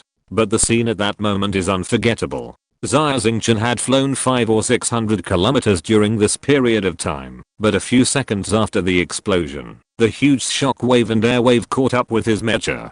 Xia Xingchen quickly activated all the light shield systems and used all his mental power to defend the mecha, ensuring that the mecha was not damaged. Under the effect of the shockwave, the speed of the mecha suddenly doubled. Although it was very embarrassing, it was finally safe. Xia Xingchen was a little scared. If he had escaped 100 kilometers less, he would probably have been dead by now. At this time, the whole city of Panoka was in chaos. First, there was a violent earthquake with a magnitude of about 7 or 8. Although it lasted only a few seconds, it was enough to cause great panic. Then there was a huge airwave, like a typhoon of more than 10 levels. The city that was not prepared suffered. Cars and maglev cars were blown into the sky one after another, and countless passers-by were killed and injured by the flying debris. There were not many buildings that could remain intact. Keeley and others were also very worried about Xia Xingchen's situation, but Carlos's other clone told them that Xia Xingchen was fine. Soon, Xia Xingchen drove the mecha to the space shuttle. He quickly retracted the mecha and boarded the shuttle. The shuttle started to ignite. Just a dozen seconds after the space shuttle took off, a huge tsunami engulfed Piacano. Carlos used a lot of his computing resources to temporarily control the entire Ulysses and surrounding communications. Since the Ulysses space station and Krasnodar are in two different hemispheres of the planet, the space station did not find that something had happened on the ground. At this time, Admiral Sasha and his men were fully preparing to welcome Prince Andro's arrival. At the same time, nearly 30 cargo ships lined up in a neat formation and flew from a distance to the Ulysses space station. These cargo ships are all cargo ships of the Northern Empire, and the IF identification system did not find any abnormalities. However, when these ships approached the space station and were about 10 kilometers away, they suddenly disrupted the formation. No matter how the command center called, the other side did not answer. At this time, the appearance of these ships had already appeared in the optical imaging system. A commander saw the number on the hull of a spaceship and entered it into the system. He was stunned. It turned out that in the military system, the status of this non-spaceship was missing. It should have arrived in Ulysses half a month ago, but there was no news. The Northern Empire suspected that the spaceship had been killed by Xia Xingchen.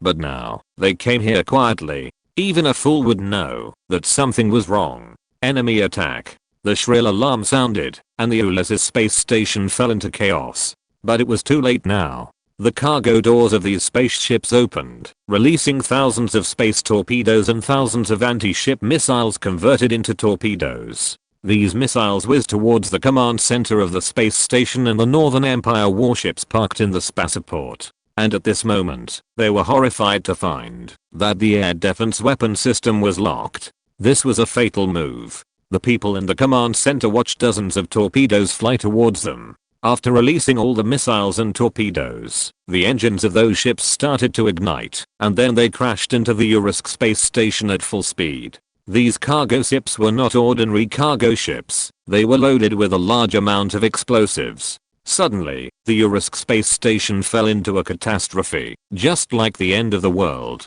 However, the one who was most afraid at this time was Admiral Xia Xingchen. He had just been appointed as the commander of the 3rd Fleet for a few minutes. If the attack had been delayed by one day, he would have to bear the blame. Don't panic. All the spacecraft that can still move, leave the port immediately, leave the berth, open all the protective shields, and assemble outside the space station to prevent new enemy invasion. Prevent the enemy from attacking again. All unidentified spacecraft are prohibited from entering the 500-kilometer range of Ulyss. If there is any disobedience, open fire and shoot it down immediately. The Ulyss space station is now in an emergency military control state, and rescue and firefighting work will be carried out immediately. In addition, all ships turn on radars, detectors, and data links to share data. Now the detection system of the space station has been paralyzed, and the damage control department will immediately carry out emergency repairs. Admiral Xia Xingchen quickly entered the state, which made Prince Andre very relieved. Xia Xingchen was not panicked in the chaos, and he also knew what he should do. Moreover, his arrangements soon took effect. 10 more spaceships approached the Ulyss space station and launched a space torpedo attack dozens of kilometers away. The spaceships of the 3rd Fleet, which assembled in panic, quickly intercepted these spaceships and torpedoes. At this time, Athena also regained control of the network. However, in the first round of torpedo strikes and suicide attacks, most of the radar systems and detection systems of the Urisk space station had been damaged. Now the entire Urisk space station has become blind. Prince Andre stood up and said, "General Uritu, the defense of the Urisk space station and the 3rd Fleet will be under your full command. I will take the Snow Demon Knights to track down the mastermind behind this incident. I believe that the mastermind must be hiding not far away." At this chaotic moment, at the other end of the Urisk star, a space shuttle quietly flew into space and flew to the direction where the evil mind was lurking. Chapter 691 An Ominous Premonition. Xia Xingchen and others took the space shuttle and successfully returned to the evil thought. While the Ulyss space station was in chaos, they turned on the Mirage system and immediately set sail, passing through the space station and flying towards the asteroid belt on the edge of the Baku starfield. There is a small wormhole hidden in this asteroid belt. As long as the evil thought passes through the small wormhole, it can reach the Sakhalin starfield and reunite with the Saxon sent by the Princess of Star. As for the space shuttle, it continued to fly in the opposite direction under the control of Carlos, misleading the 3rd Fleet as much as possible to buy some time for the evil thought. The 3rd Fleet's superwave detection system soon discovered the suspicious shuttle. Admiral Xia Xingchen immediately dispatched a fast combat team, driving 3 small armed spacecraft to intercept the shuttle. At the same time, Admiral Xia Xingchen shared the news of the discovery of the shuttle with Prince Andre, who had just returned to his spacecraft. The spaceship Andre was riding on was called Prince Andre. It was a typical royal spaceship with luxurious interior decoration. On the outer hull, the family emblem of Nicholas the Great, a roaring polar bear, was engraved with laser. Xia Xingchen was very excited. "Prince, you are indeed a genius. We have found clues. The mastermind must be hiding on this shuttle. I believe that in a few minutes, this mastermind will be caught in front of you. If he surrenders obediently." Andre nodded slightly, expressionless. After cutting off the communication signal with Xia Xingchen, Andre immediately called Xia, the deputy leader of the Snow Demon Knights, and pointed to a direction on the star map. "Xia, you will lead the team immediately, drive the Doomsday Catastrophe Mecha, and chase in this direction. This direction was opposite to the direction of the shuttle, which was the correct direction of the evil thought. Under normal circumstances, Xia Xingchen would not dare to interrupt Andre's decision. However, this time Andre's decision seemed a bit too outrageous. Xia Xingchen coughed lightly and said with courage, "Your Highness, although the Doomsday Catastrophe Mech uses nuclear energy, it is not competent for long-distance space pursuit missions. What's more, that direction is an asteroid belt, with only hateful meteorites and dirty stardust. Why are we?" "Shut up."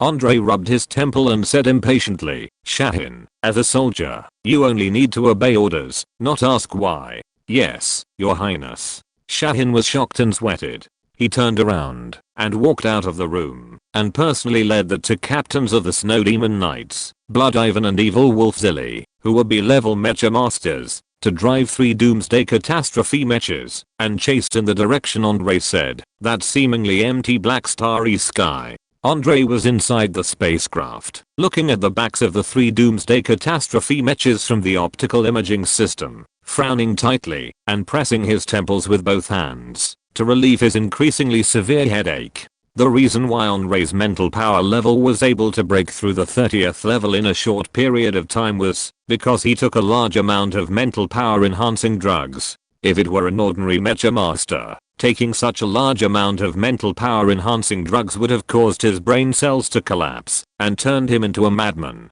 Andre managed to survive with a willpower beyond human imagination. Even Emperor Nicholas's personal doctor marveled that this was an unrepeatable miracle. Of course, taking a large amount of drugs to enhance mental power did not kill Andre, but it also caused him great side effects. Andre often felt unbearable headaches. His personality became more violent than before. At the same time, there was another thing that made Andre feel very confused. His sense of deja vu became more and more serious. The so-called sense of deja vu is simply a feeling of deja vu. Andre privately consulted a doctor at the Royal Medical College and was told that this was a precursor to schizophrenia and recommended that he be hospitalized for treatment. Andre immediately secretly executed the doctor and covered up the news. Recently, Andre's headache and sense of deja vu have become more severe. He has a strong intuition that the mastermind behind this terrorist attack must be in that desolate starry sky.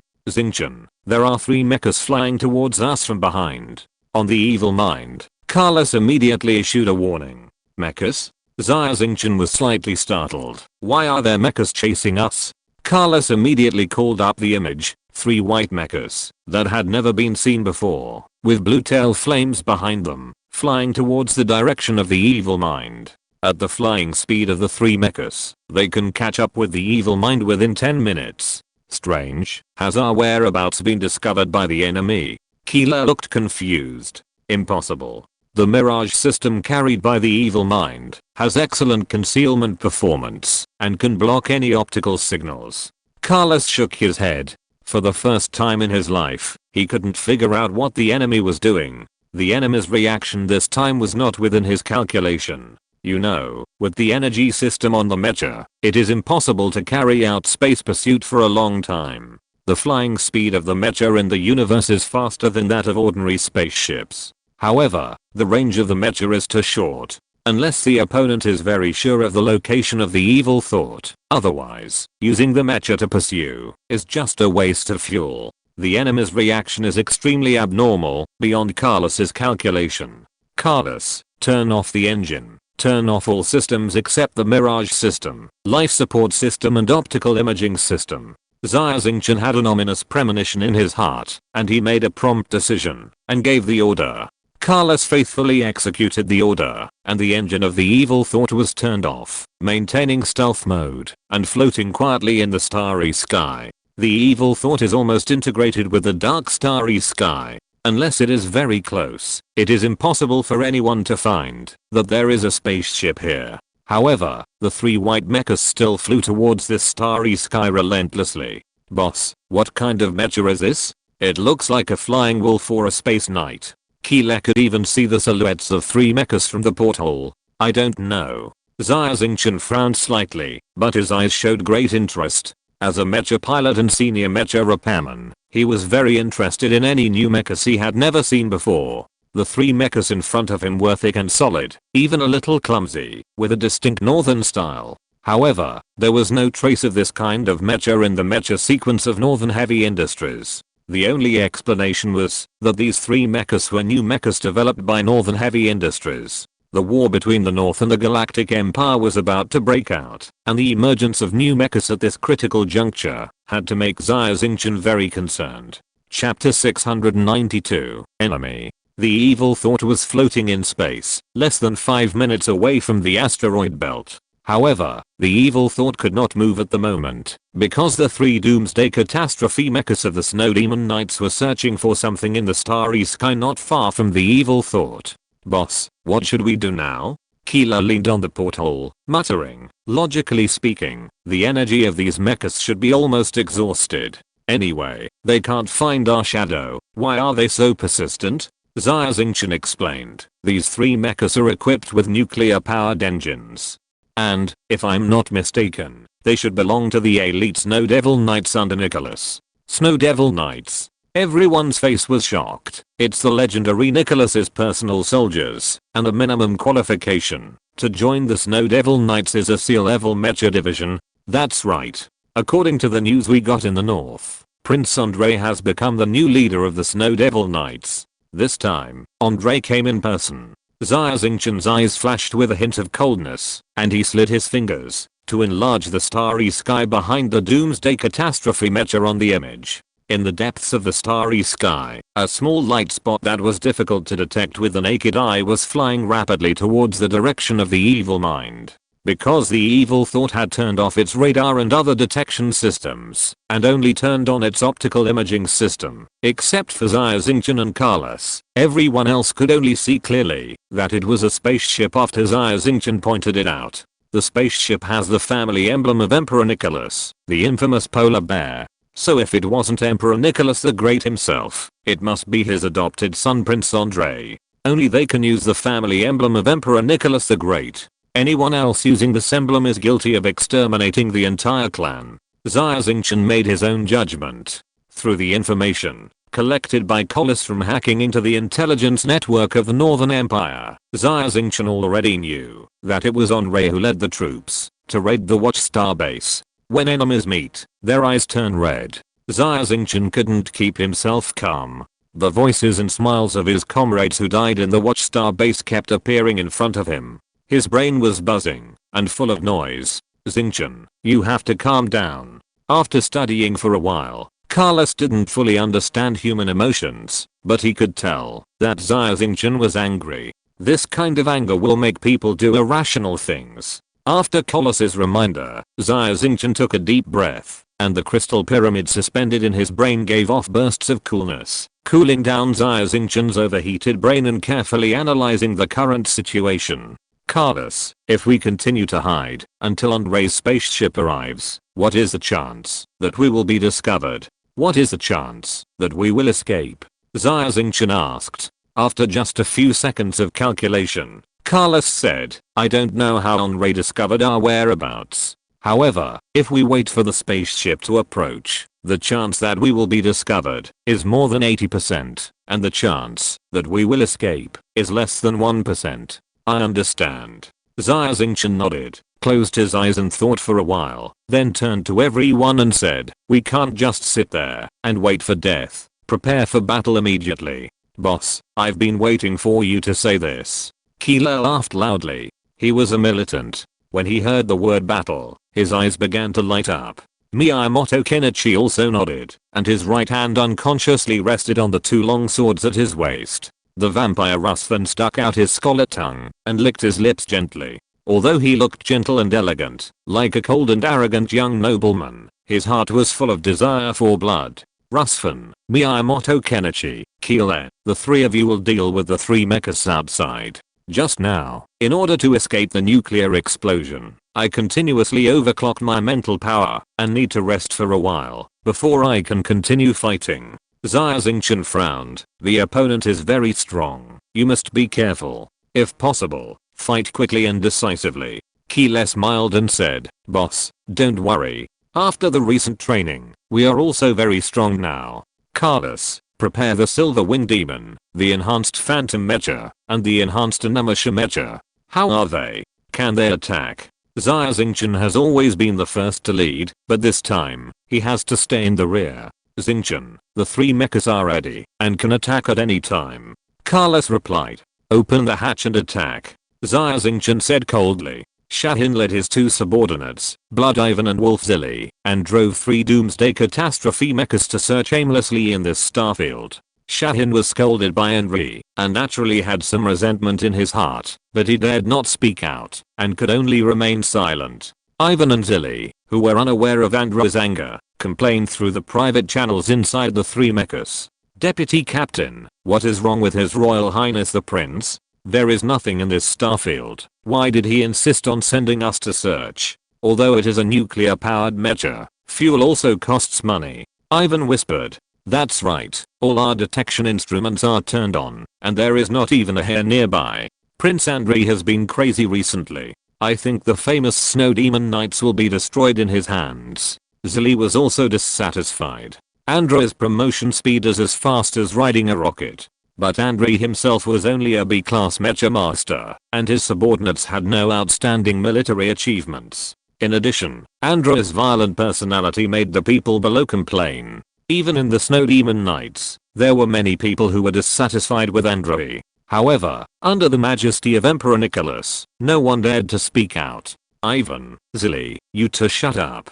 If Prince Andrei hears you, you and your family will lose your heads. Shahin made sure that his communication with the spacecraft was closed, and then he shouted loudly. Deputy Captain, we were just joking. Ivan and Zilly thought of Andrei's violent behavior, and shuddered in fear, and said hurriedly. At this time, Shahin suddenly found that 3 light spots appeared on the radar out of thin air, less than 5,000 meters away from him. Be careful. Shahin shouted and warned. However, it was too late. A laser beam hit the Doomsday Catastrophe mecha driven by Ivan, and the cockpit exploded immediately.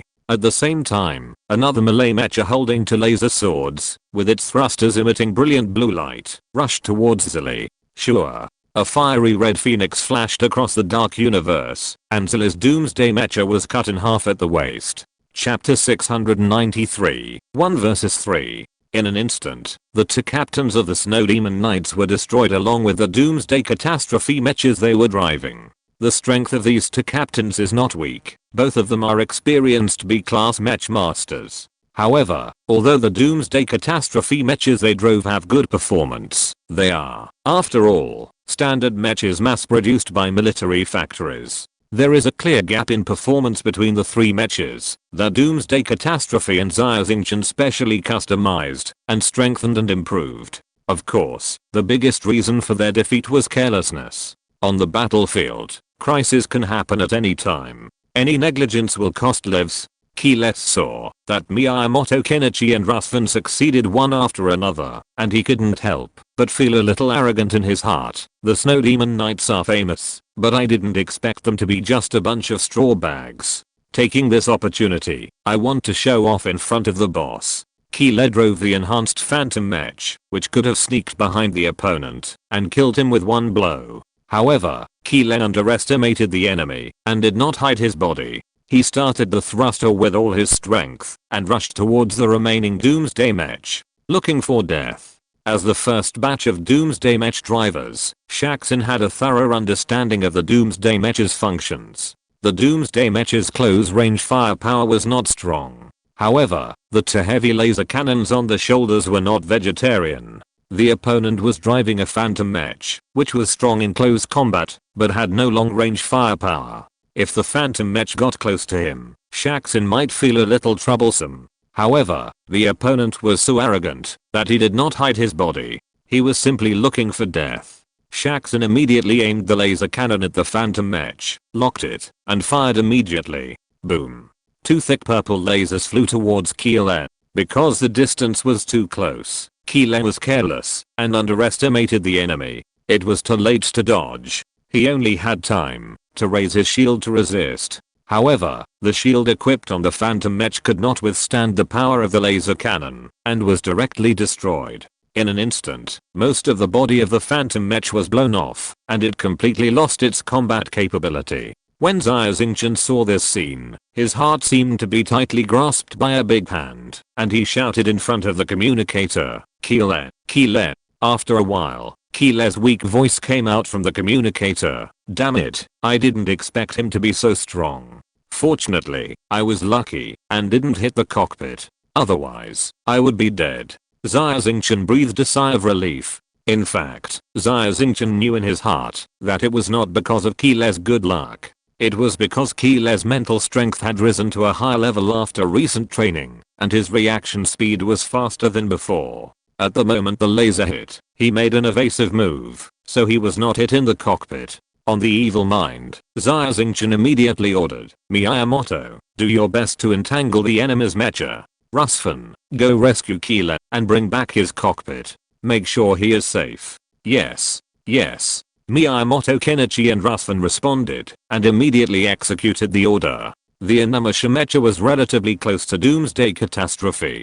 The thrusters accelerated and took advantage of the time for the laser cannon to reload. It had already rushed in front of the opponent and slashed at doomsday catastrophe with two laser swords in its hands. A mecha using melee weapons. Xia Xingchen smiled coldly. "Your mecha has very good performance, but unfortunately, in the universe, you can't even exert 1/10 of its power."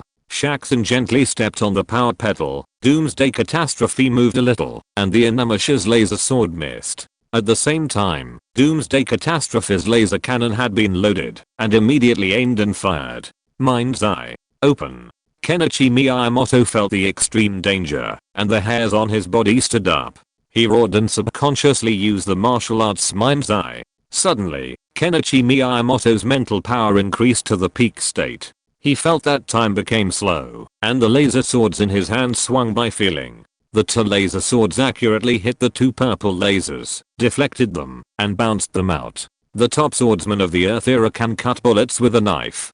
Kenichi Miyamoto drove the Inuyasha mecha and could cut lasers with a knife. His martial arts realm is not much different from that of the top swordsman. In the cockpit of Doomsday Catastrophe, Shahin was shocked. How fast is the speed of laser? As fast as the speed of light in a vacuum. The opponent's mecha master can actually use a laser sword to open the laser beam. Isn't this too exaggerated? Even an S-level mecha master may not be able to do it. Xia Xingchen was shocked, but then he thought that the opponent was just lucky. It was impossible to deflect the laser once, and it was impossible to do it the second time. In any case, Xia Xingchen still controlled the mecha, and the thrusters emitted white light, moving away from the Inuyasha mecha. Miyamoto Kenichi was relentless and rushed up, swinging the two laser swords again. However, no matter what kind of sword moves Miyamoto Kenichi used, the opponent could easily dodge and find time to counterattack. At this time, Rusfan had already driven the Silver Wing Demon to recover Kile's cockpit, and the thrusters were fully running, returning to the evil mind. "Miyamoto, you are not his opponent. Find a way to retreat immediately." Xia Xingchen was on the evil mind, watching the fierce battle between the Inuyasha and the Doomsday Catastrophe, and was extremely anxious. Miyamoto Kenichi's biggest flaw is that he has always fought in the atmosphere. Miyamoto Kenichi has not fought many space mecha battles, and most of them are simulated battles. The biggest difference between this kind of battle and fighting in the atmosphere is that the influence of gravity in the universe is very small. Therefore, Kenichi Miyamoto's good dodging and maneuvering cannot be used in the universe. This is a time to test the operation of the Mecha Master. As an A-level Mecha Master and the deputy leader of the Snow Demon Knights, Xia Xingchen can be said to have experienced many battles and is very delicate in the operation of the mecha. The Doomsday Catastrophe mecha is not known for its speed, but under Xia Xingchen's operation, it becomes very flexible.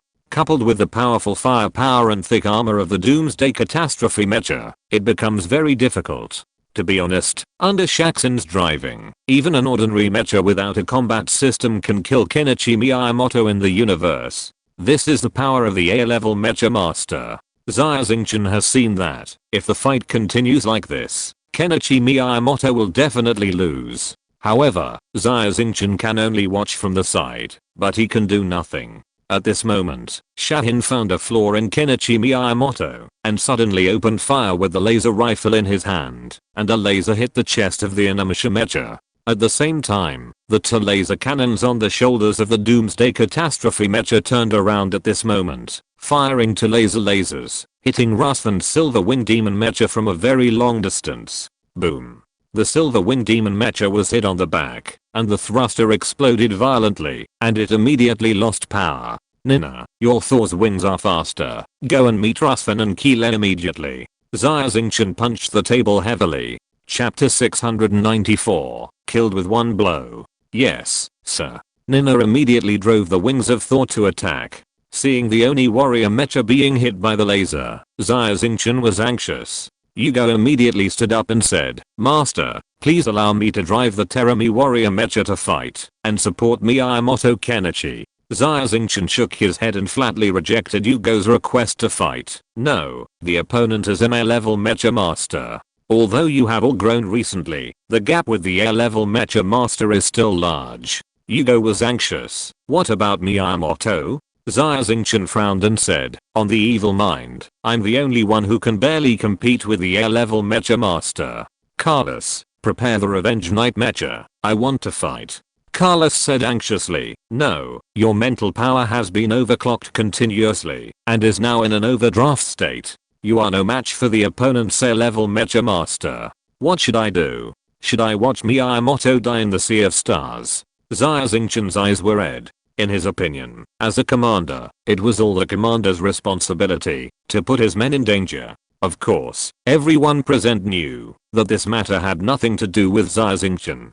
Xia Xingchen's reaction was fast enough, and his judgment was completely correct. The only mistake was that Keelan was careless for a moment. That led to a wrong move and a complete loss. But, after my calculation, even if you drive the Revenge Knight to fight, the chance of winning is less than 30%. Carlos calculated quickly. The right way now is to abandon Miyamoto Kenichi to minimize the losses. I'm sorry, Carlos. I'm a human, not a cold machine. I have feelings, and my feelings don't allow me to abandon anyone. Carlos, prepare the Revenge Knight. I want to fight. A resolute look flashed in Xia Xingchen's eyes. Emotions. Carlos was silent for a while. He was an advanced artificial intelligence. Although he could use software to simulate human emotions, he didn't really understand human emotions. Xingchen, the energy of the Revenge Knight has been replenished and can go to battle at any time. In the end, Carlos chose to compromise. Although Carlos knew that Xia Xingchen's decision was wrong, he still faithfully carried out his orders. The hatch of the evil mind opened again, and the majestic Revenge Knight appeared in the Sea of Stars. The thrusters on the back were turned on at full power, emitting blue light, and rushed towards the Doomsday Catastrophe mech driven by Shaxin. The real master finally appeared. In the cockpit, Shaxin blew a whistle, and a sinister smile appeared on his face. To be honest, Shaxin had a chance to blow up the cockpit of the Inuyasha mech just now, and let the mech master who was good at using double swords in the cockpit die in the Sea of Stars. However, Shaxin did not do so. He deliberately left Miyamoto Kenichi's life, just to let a stronger mech master come to rescue him. This tactic existed as early as the Earth era. It was called siege and attack, which was a despicable tactic. In the jungle, a sniper could even write off the entire combat team. It's you, Xia Xingchen. Seeing the unique appearance of the Revenge Knight mech, Shaxin suddenly narrowed his eyes and his pupils shrank to the size of a needle tip. The intelligence department of the Northern Empire was no pushover. Xia Xingchen had turned the North upside down, although the intelligence department could not catch him. However, judging from various images, the owner of this Revenge Knight mecha was Xia Xingchen, and he shared these top secret information with the Snow Demon Knights. Yes, I'm Xia Xingchen.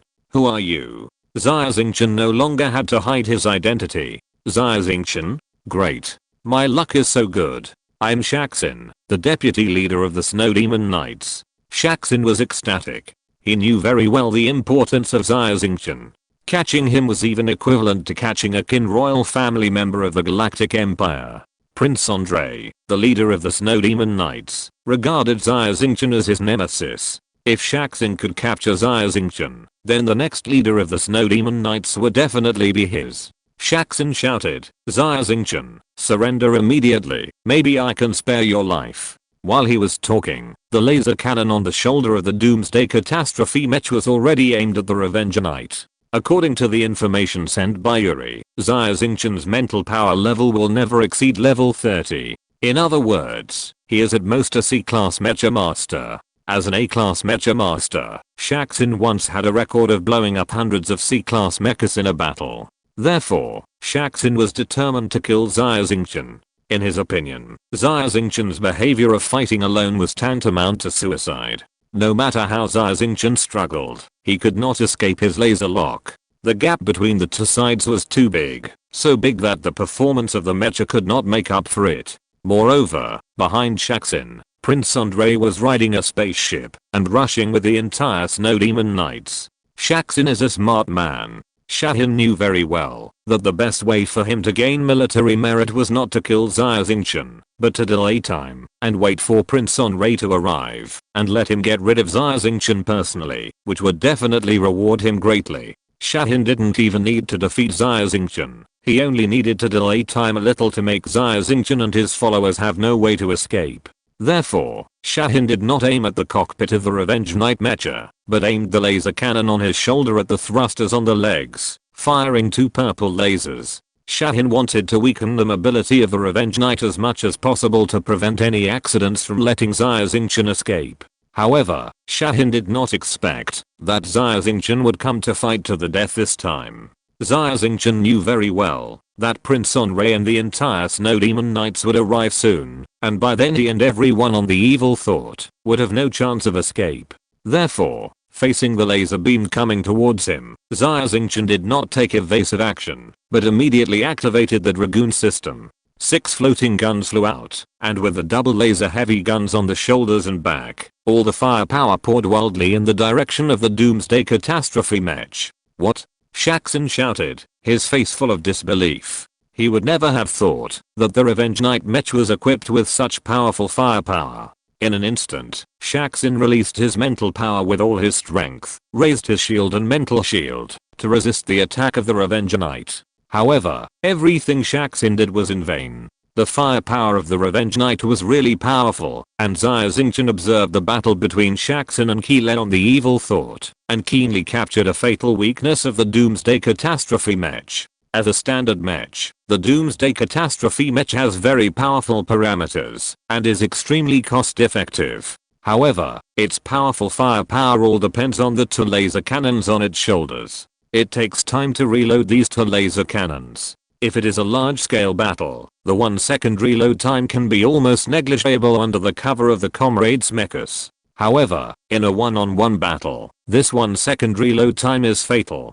Boom. The shield of Doomsday was destroyed, the cockpit was directly hit, and the whole body of the mecha exploded violently. Against the dark background of the universe, it turned into a gorgeous firework. If you're listening to this novel on a channel other than Fanfic World, it means they downloaded and uploaded it without effort. We cordially invite you to visit our channel, Mundo Fanfic Novelos. There you'll find the original version of this story and you can explore many other novels of various genres. We're waiting for you to immerse yourself in a world of incredible novels. Chapter 695 Cruel War. In just a moment, the Doomsday Catastrophe Mech driven by the A-class Mech Master Xia Xingchen, the deputy leader of the Snow Demon Knights, was blown up by Xia Xingchen and buried in the Sea of Stars. The battle in outer space is more brutal than in the atmosphere. In the atmosphere, even if the mech crashes, the pilot has a high chance of survival. But in outer space, once the mech crashes, the chance of the pilot surviving is very small. Of course, Xia Xingchen also paid a considerable price. The lower body of the Revenge Knight Mech was almost completely damaged. Carlos immediately assessed that the damage to the mech was 39%, which was serious. Fortunately, the power system of the Revenge Knight was not damaged. Under the control of Xia Xingchen, it flew to the side of the Inimusha Mech to check the damage of the cockpit. It must be said that the damage to the Inimusha Mech was very serious. The glass of the cockpit was covered with cracked spider webs. If Xia Xingchen was a few minutes late, once the glass of the cockpit was broken, Miyamoto Kenichi's life would be in danger. Xia Xingchen used the emergency passage of the mecha to dock the Revenge Knight with the inner mecha's cockpit. He quickly rushed into the cockpit and saw that Kenichi Miyamoto was covered in blood and had fallen into a coma. Xia Xingchen immediately activated the inside skill and scanned Kenichi Miyamoto's body functions. The results came out soon. Kenichi Miyamoto's brain was severely damaged and he suffered a severe concussion. There was also a huge penetrating wound on his back. With such a serious injury, anyone else would have died. Fortunately, Kenichi Miyamoto's special physique was healing rapidly. Xia Xingchen breathed a sigh of relief, picked up Kenichi Miyamoto, returned to the Revenge Knight, started the thrusters at full power, and flew towards the evil mind. At the same time, everyone on the evil mind was in great shock. Just now, Xia Xingchen's fierce battle with Shahin lasted only a few seconds, but it brought a strong shock to their hearts. Oh my god, is this the difference between a mecha master who has been on the battlefield and us? Nina covered her red lips with her small hand, and her beautiful face was full of shock. Recently, Nina had also driven a mecha to fight with Xia Xingchen. Nina thought that those battles were enough to be called wars. However, now Nina realized how ridiculous a so-called war was. Only veterans like Xia Xingchen who had really been on the battlefield could truly understand how cruel the battlefield was. Strong. Really strong. The back of Rusvan's silver winged demon mecha was injured, but he was only slightly shaken, and not seriously injured. He immediately rushed to the optical imager to watch the battle between Xia Xingchen and Shaxin. At this moment, Rusvan was also shocked by Xia Xingchen's decisiveness and tactics. Rusvan knew very well how terrifying Shaxin, the deputy leader of the Snow Demon Knights, was. Shaxin drove a standard mecha produced on the assembly line of a military factory, fighting 1 against 3, severely injuring Miyamoto, Kenichi and Kila, and causing Rusvan to suffer some minor injuries. Shaxin was completely different from the so-called A-level mecha masters that Rusvan had met. Shaxin is a true warrior, the most elite mecha division of the Northern Empire, and his combat power can even be compared with that of an S-class mecha division. Rusvan has no doubt that, even if the 6 ghosts of Gemini come together, they will all be killed by Shaxin with 6 against 1. However, after the powerful and terrifying Shaxin faced Xia Xingchen, he only had 1 encounter, and in just a few seconds, he was killed by a violent machine. It can be seen that Xia Xingchen's strength is even more terrifying. Rusvan was a little scared. When he was in Gemini, he had fought with Xia Xingchen. Now it seems that Xia Xingchen did not show his true strength at all. You know, Xia Xingchen is not even 20 years old now. But Xia Xingchen already has countless brilliant halos and real and fierce combat exploits. In time, how terrifying will Xia Xingchen grow? Win. Xia Xingchen won. The most excited person in the evil mind is Chen Tingting. It was the first time that Chen Tingting saw Xia Xingchen driving a mecha to fight. Handsome.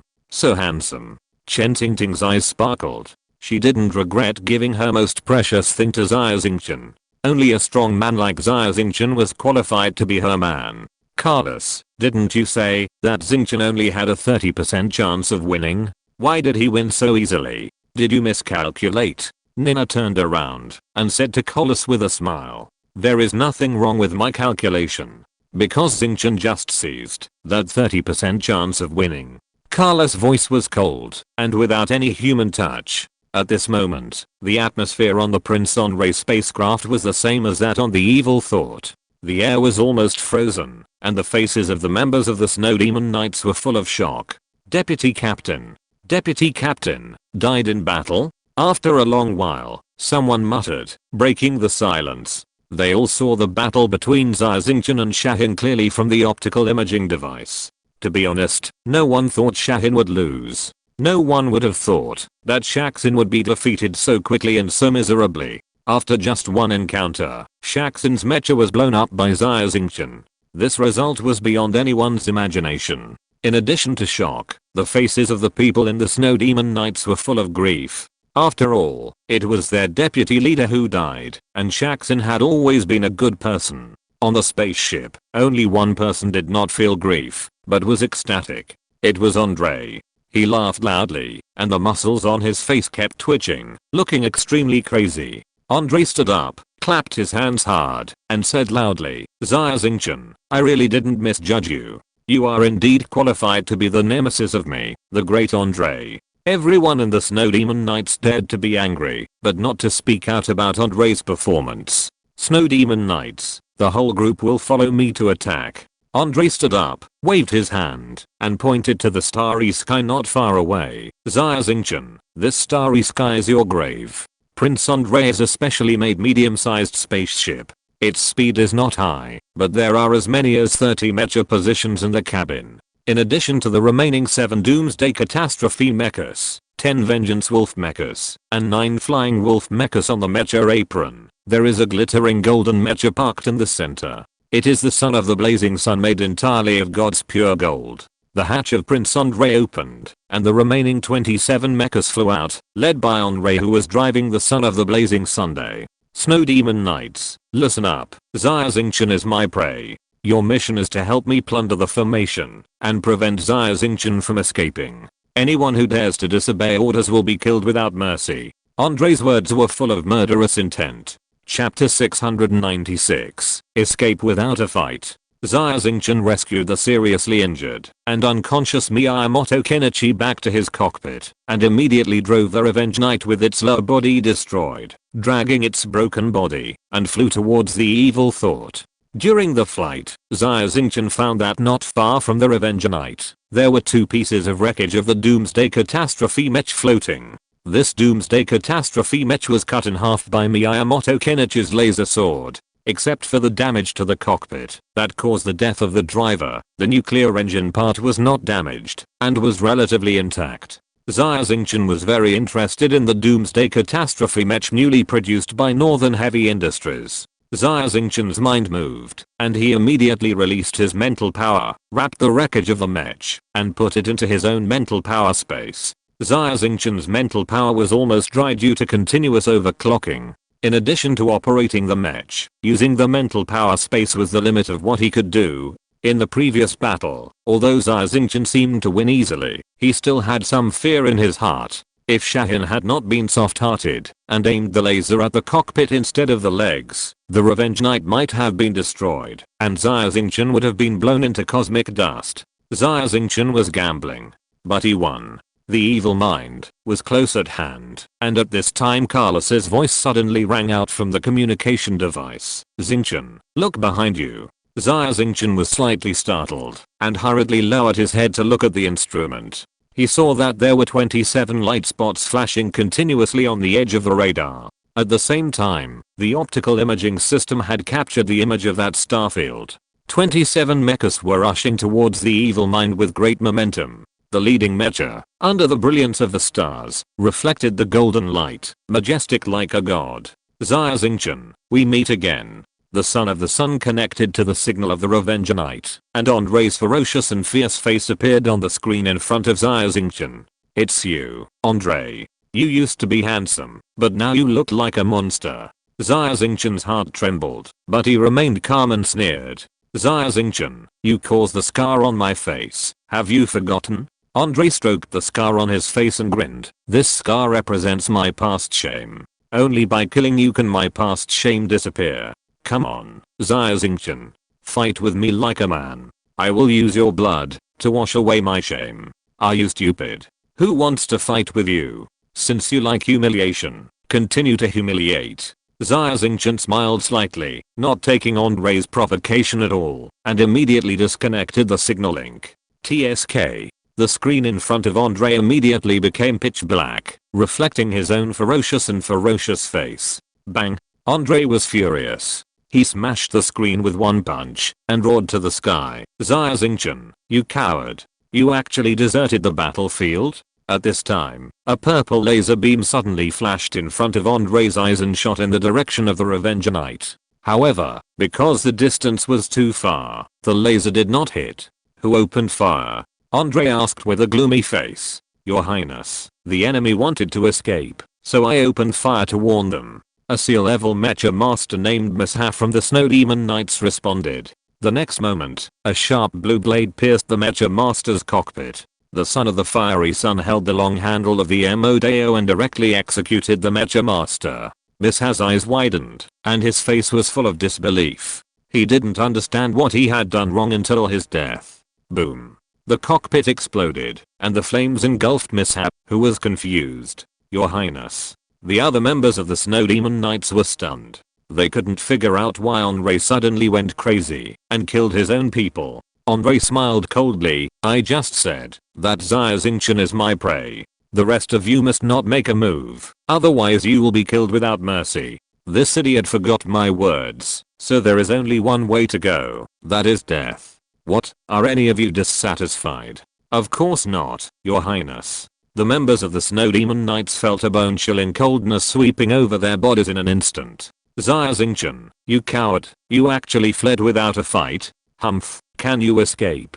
Immediately, Andre drove the Son of the Sun Mecha, with the thrusters running at full power, left the Snow Demon Knights array, and flew towards the Revenger Knights. The Doomsday Catastrophe Mecha, the Revenge Wolf Mecha, and the Flying Wolf Mecha, in terms of performance, are completely incomparable to the specially customized Son of the Sun. These mechas are not known for their speed. Even if they turn on all the thrusters, their speed is only half of the Son of the Sun, and it is impossible for them to catch up with Andre. Moreover, Mecha's tragedy had just happened, and everyone in the Snow Demon Knights felt chilled. Although they didn't say it, they all knew tacitly that, if they wanted to survive, they had to stay away from the crazy Andre. Therefore, the members of the Snow Demon Knights did not speed up with Andre, but maintained the speed and formation just now, and followed Andre far behind. At this moment, Xia Xingchen drove the Revenger Knight, and returned to the evil mind. The seriously injured Miyamoto Kenichi was immediately sent to the emergency medical cabin.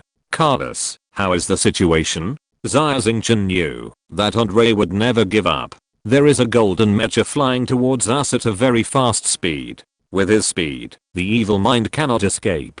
Carlos said, it's Andre. He is too arrogant, and actually left the formation alone. Xia Xingchen said, he is luring you out to fight him. Carlos analyzed, I know. Xia Xingchen nodded, his eyes sparkling, he wants to kill me, but I also want to kill him. Since he is so arrogant, and doesn't take me seriously at all, I will go out, and meet him now. No.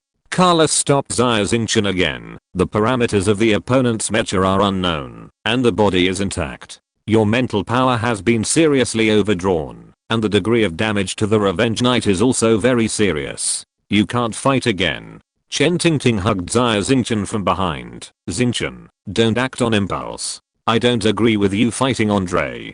Others also agreed with Chen Tingting's statement. Xia Xingchen had finally escaped, and it was not wise to go back and tangle with Andre, a madman. Xia Xingchen shook his head, a bitter smile appeared on his face, and looked around at everyone. Xia Xingchen's eyes seemed to have a kind of magic, and everyone immediately stopped making noise and became quiet. Do you think I'm looking for death? No, I love life just like you. But, Xia Xingchen said in a deep voice, Carlos, tell them. With the speed of the evil mind, what is the probability of escaping from the golden mecha? 1 in a billion.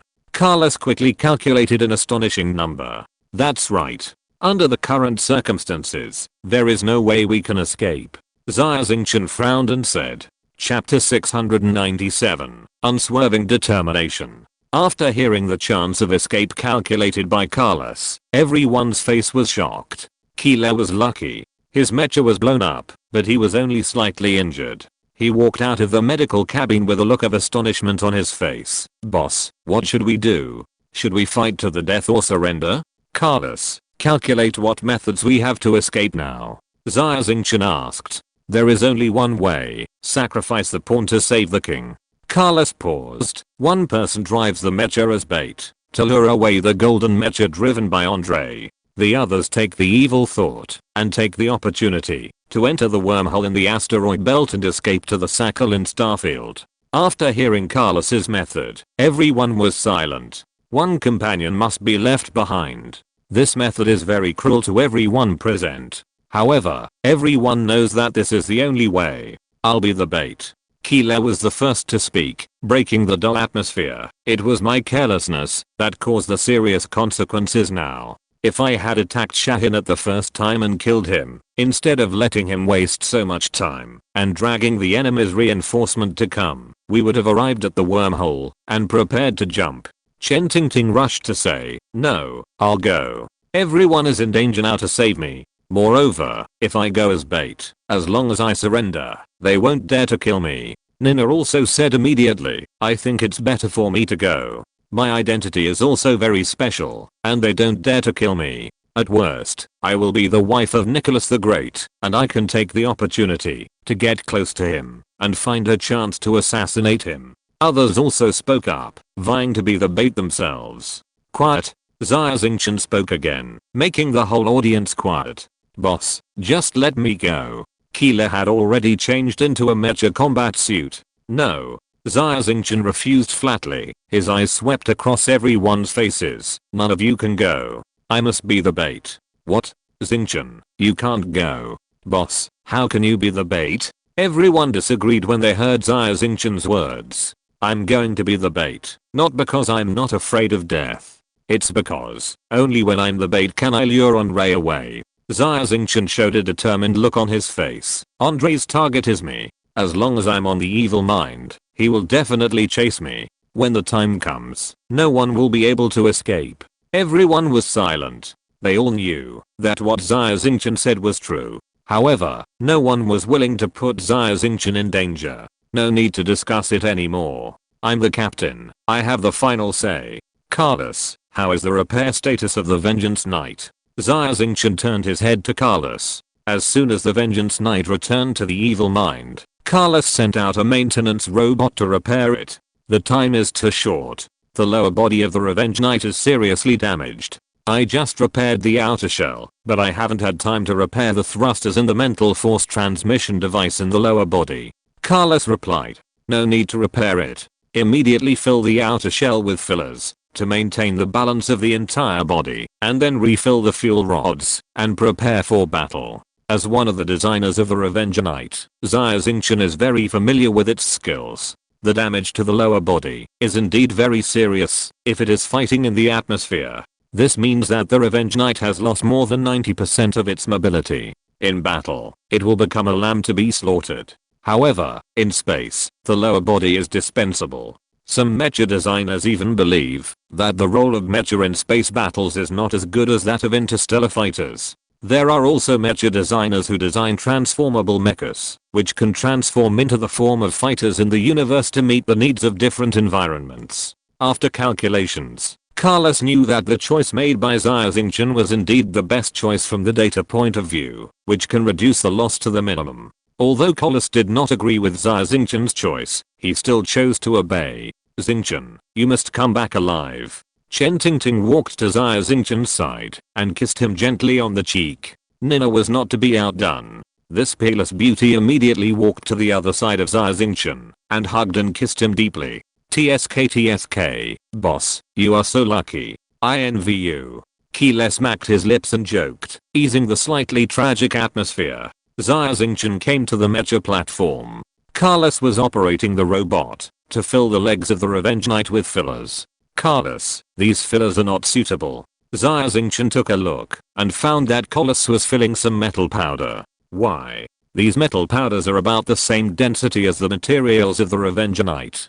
Carlos didn't understand. I mean, it's not powerful, you know? There should be a lot of explosives you develop before. Stuff them into the legs of the Revenge Knight as fillers. What do you think? Xia Xingchen blinked. Explosives? Even Carlos, the advanced artificial intelligence, was stunned. Xingchen, you should know the consequences of filling explosives. If you are hit by any impact, you will become a firework in the universe and be blown to pieces. Yes, this is the effect I want. Xia Xingchen smiled gently, but there was a resolute look in her eyes. You want to die with Andre. Carlos only then understood Xia Xingchen's thoughts. Shh, keep your voice down. Don't let others hear. Xia Xingchen made a gesture to silence. This is only the last resort. To be honest, I don't want to die, and I don't want to die with Andre, that bastard. I understand. Carlos looked at Xia Xingchen and felt a special chemical reaction in his heart. At this moment, Carlos still didn't understand that this reaction was called reluctance. Carlos, I'll leave the others to you.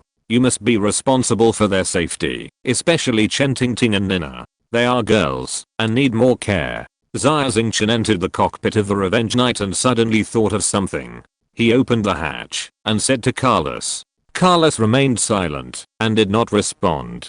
By the way, if I don't reach the wormhole entrance within the specified time, you don't have to wait for me. After Xia Xingchen finished speaking, he closed the hatch and drove the Revenge Knight out of the evil mind. At this moment, the evil mind had already flown into the asteroid belt, and its speed was greatly reduced. Xia Xingchen glanced at Andre, who was rushing towards him not far away, and resolutely chose the opposite direction of the evil mind. The 6 red light thrusters on the back of the mecha were fully output, and flew towards the depths of the asteroid belt. Hahaha, I finally got out of the turtle shell. Do you still want to continue to escape? Andre grinned and stepped on the power pedal. In an instant, the speed of the Son of the Sun mecha increased by several points. Chapter 698, Fierce Battle in the Meteorite Belt. Xia Xingchen flew desperately, and the Revenge Knight passed through a large area of stardust, leaving a blurry afterimage. Andre chased with a ferocious face, and the distance between the two sides kept shrinking. Xia Xingchen looked down at the dashboard, and the bright spot representing the Son of the Sun mecha on the radar kept approaching. He's so fast. Xia Xingchen's face was full of surprise. From the perspective of mecha parameters, the Son of the Sun mecha, as an enhanced version of the Doomsday Catastrophe, is not known for its speed. The speed parameter of the Revenge Knight mecha is 46, which is 10 points higher than the Son of the Sun's 36. Logically speaking, the Revenge Knight should be able to easily shake off the Sun Knight. The main power system of the Revenge Knight is the 6 red light thrusters on the back, which can maintain the highest flight speed without the propulsion device on the feet. However, the Revenge Knight's legs were severely damaged, and all the thrusters on the feet were broken, and he was flying in the asteroid belt. In order to avoid the small meteorites that hit him head on, Xia Xingchen had to reduce his speed, and when avoiding the meteorites, he needed the propulsion device on his feet to make fine adjustments to avoid them. As a result, the flying speed of the Revenge Knight was greatly reduced, and Andre slowly caught up with him in the Son of the Fiery Sun. Escape. Escape. Escape. Xia Xingchen could only flee madly at this time. Not for himself, but to buy more time for the people on the evil thought. The speed of the Revenge Knight has reached its limit. Swish. Swish. Swish. The Revenge Knight broke into a meteorite belt, and the meteorites in front of him became denser, and huge meteorites passed by. In order to prevent the speed of the mecha from decreasing, Xia Xingchen fired the laser cannon on his shoulder, blasting the meteorites that could not be avoided into dust. However, Xia Xingchen cleared the obstacles in front of him, and Andre was more comfortable. He only needed to chase at full speed, and didn't have to care about the meteorites blocking the way. The distance between the two sides kept shortening. Since we can't escape, let's fight. Finally, the Revenge Knight mecha turned its head and faced the Son of the Fiery Sun, which was already close at hand. Run, just keep running. A sarcastic smile appeared on Andre's ferocious face. Andre likes hunting, and he likes the sight of his prey struggling, but unable to escape from his palm. Xia Xingchen's desperate escape gave Andre a great sense of satisfaction. And now the hunt is over. The battle between the old enemies is about to begin. Wait, I hope it's not you who wants to run away. Xia Xingchen suddenly turned his head with a smile on his face. It's ridiculous. Why would I run away? Andre sneered. Do you think that I, the dignified Prince Andre, the leader of the Snow Demon Knights, would be afraid of a little miner like you? You, a lowly miner, what qualifications do you have to shout in front of me? Just because you are a C-level mecha master with a mental power of less than level 30? In the D-level mecha master exam, Andre encountered Xia Xingchen and suffered the first miserable defeat in his life. All along, Andre has been brooding over this matter, and it has even become his inner demon. Andre could not tolerate Xia Xingchen being better than him in any aspect. Level 30 of mental power, B-class mecha master. These are the areas where Andre thinks he is better than Xia Xingchen, and they are also the source of his self-confidence. Correction, my mental power level has exceeded level 30. Xia Xingchen smiled faintly. I don't think this is something worth bragging about. Impossible. Andre was surprised and shouted, impossible? If your mental power is level 30, why are you only a C-class mecha master? You are lying. I'm just too lazy to take the exam of the Mecha Master Association. Xia Xingchen said faintly. Impossible. Absolutely impossible. Do you know how much suffering and pain I have endured in order to improve my mental power to level 30? I, the great Andre, the son of Nicholas the Great, the regent of the Northern Empire, my talent is definitely not worse than you, a lowly miner. Andre pulled his golden hair with both hands like crazy, the muscles on his face twisted and hideous. You will know if you try it. Xia Xingchen still had a faint smile on his face. Andre was stunned. Why was Xia Xingchen so confident? If he was only a C-class mecha master, why could he kill Shahin, who was an A-class mecha master? Could it be that what Xia Xingchen said was true? His mental power level was already over 30, and he had at least the strength of a B-class mecha master? In other words, Xia Xingchen was still better than him. Andre's brain went blank in an instant, and at the same time, a severe headache made him hold his head tightly with both hands. Opportunity. Xia Xingchen keenly caught Andre's abnormality and immediately activated the Dragoon system. 6 floating cannons flew out of the air, and at the same time, 6 laser beams blasted towards the son of the fiery sun. Boom. The thick laser beam accurately hit the son of the fiery sun.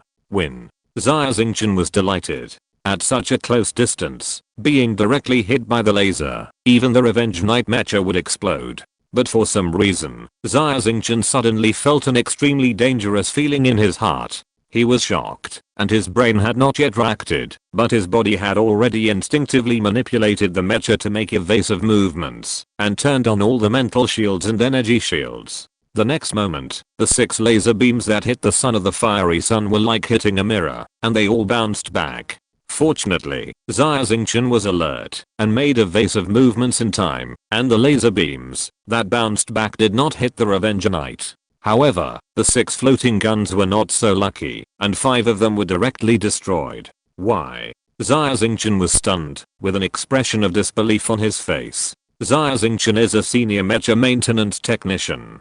He has seen all kinds of mechas, but he has never encountered such a situation. The mecha driven by Andre can actually reflect laser beams? Is it because of the golden paint on the surface of the mecha? Xia Xingchen's mind, one question after another emerged. Xia Xingchen's professional knowledge told him that if the opponent's mecha has the function of reflecting lasers because of the golden paint on the surface, that would be too terrible. The main attack weapon of the entire human galactic empire army, whether it is mecha or warships, is laser cannon. If this kind of golden painted mecha can be mass produced, Emperor Nicholas the Great will win the war with overwhelming force. Xia Xingchen's heart sank, and he felt an unprecedented sense of crisis. No, I must stay alive and inform Xianyu and Star of this terrible news. Xia Xingchen clenched his fists. At the same time, Andre felt that the severe headache suddenly subsided, and the strong self-confidence returned to him again.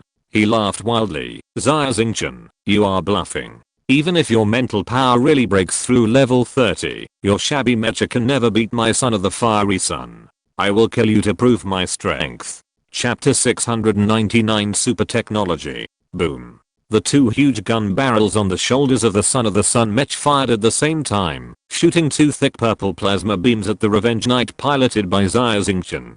Xia Xingchen only had time to see a flash of fire before his eyes, and his mind instantly entered a state of extreme tension and calmness. The mysterious state that Xia Xingchen entered was very similar to that of Kenichi Miyamoto's mind. He also felt that time was slowing down. He could even see purple plasma in the dark space, drawing a shining track, like a raging river, rushing towards him. The mech is actually equipped with a plasma cannon. Xia Xingchen's mind actually had time to think of this. However, although Xia Xingchen's consciousness was able to react, his body could not keep up with the reaction of his brain, and he could not control the mech to evade. At such a close distance, the Revenge Knight's armor would be melted into liquid, no matter how thick it was, after taking 2 particle beams that were as powerful as shipborne plasma cannons. The mental reaction shield carried by the Revenge Knight could not resist such a powerful weapon as the plasma cannon.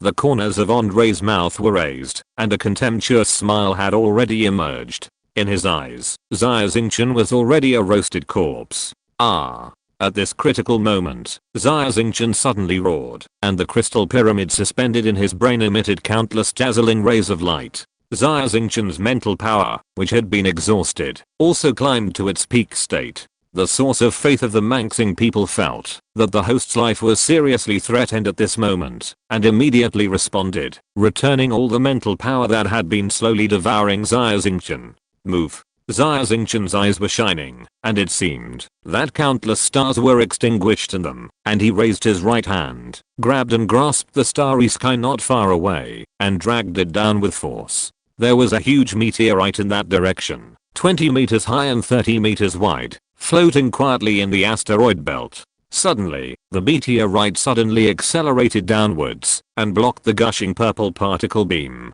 Boom. Even this huge meteorite could not stop the power of the plasma cannon. After blocking it for less than 3 seconds, it was burned into a large ball of ash by the high temperature particle beam. However, Xia Xingchen fought for the critical 3 seconds and drove the Revenger Knight to make an evasive move. At the critical moment, he avoided Andre's fatal blow. In the cockpit, Xia Xingchen's hands holding the joystick were covered with cold sweat, and his back was also wet with sweat.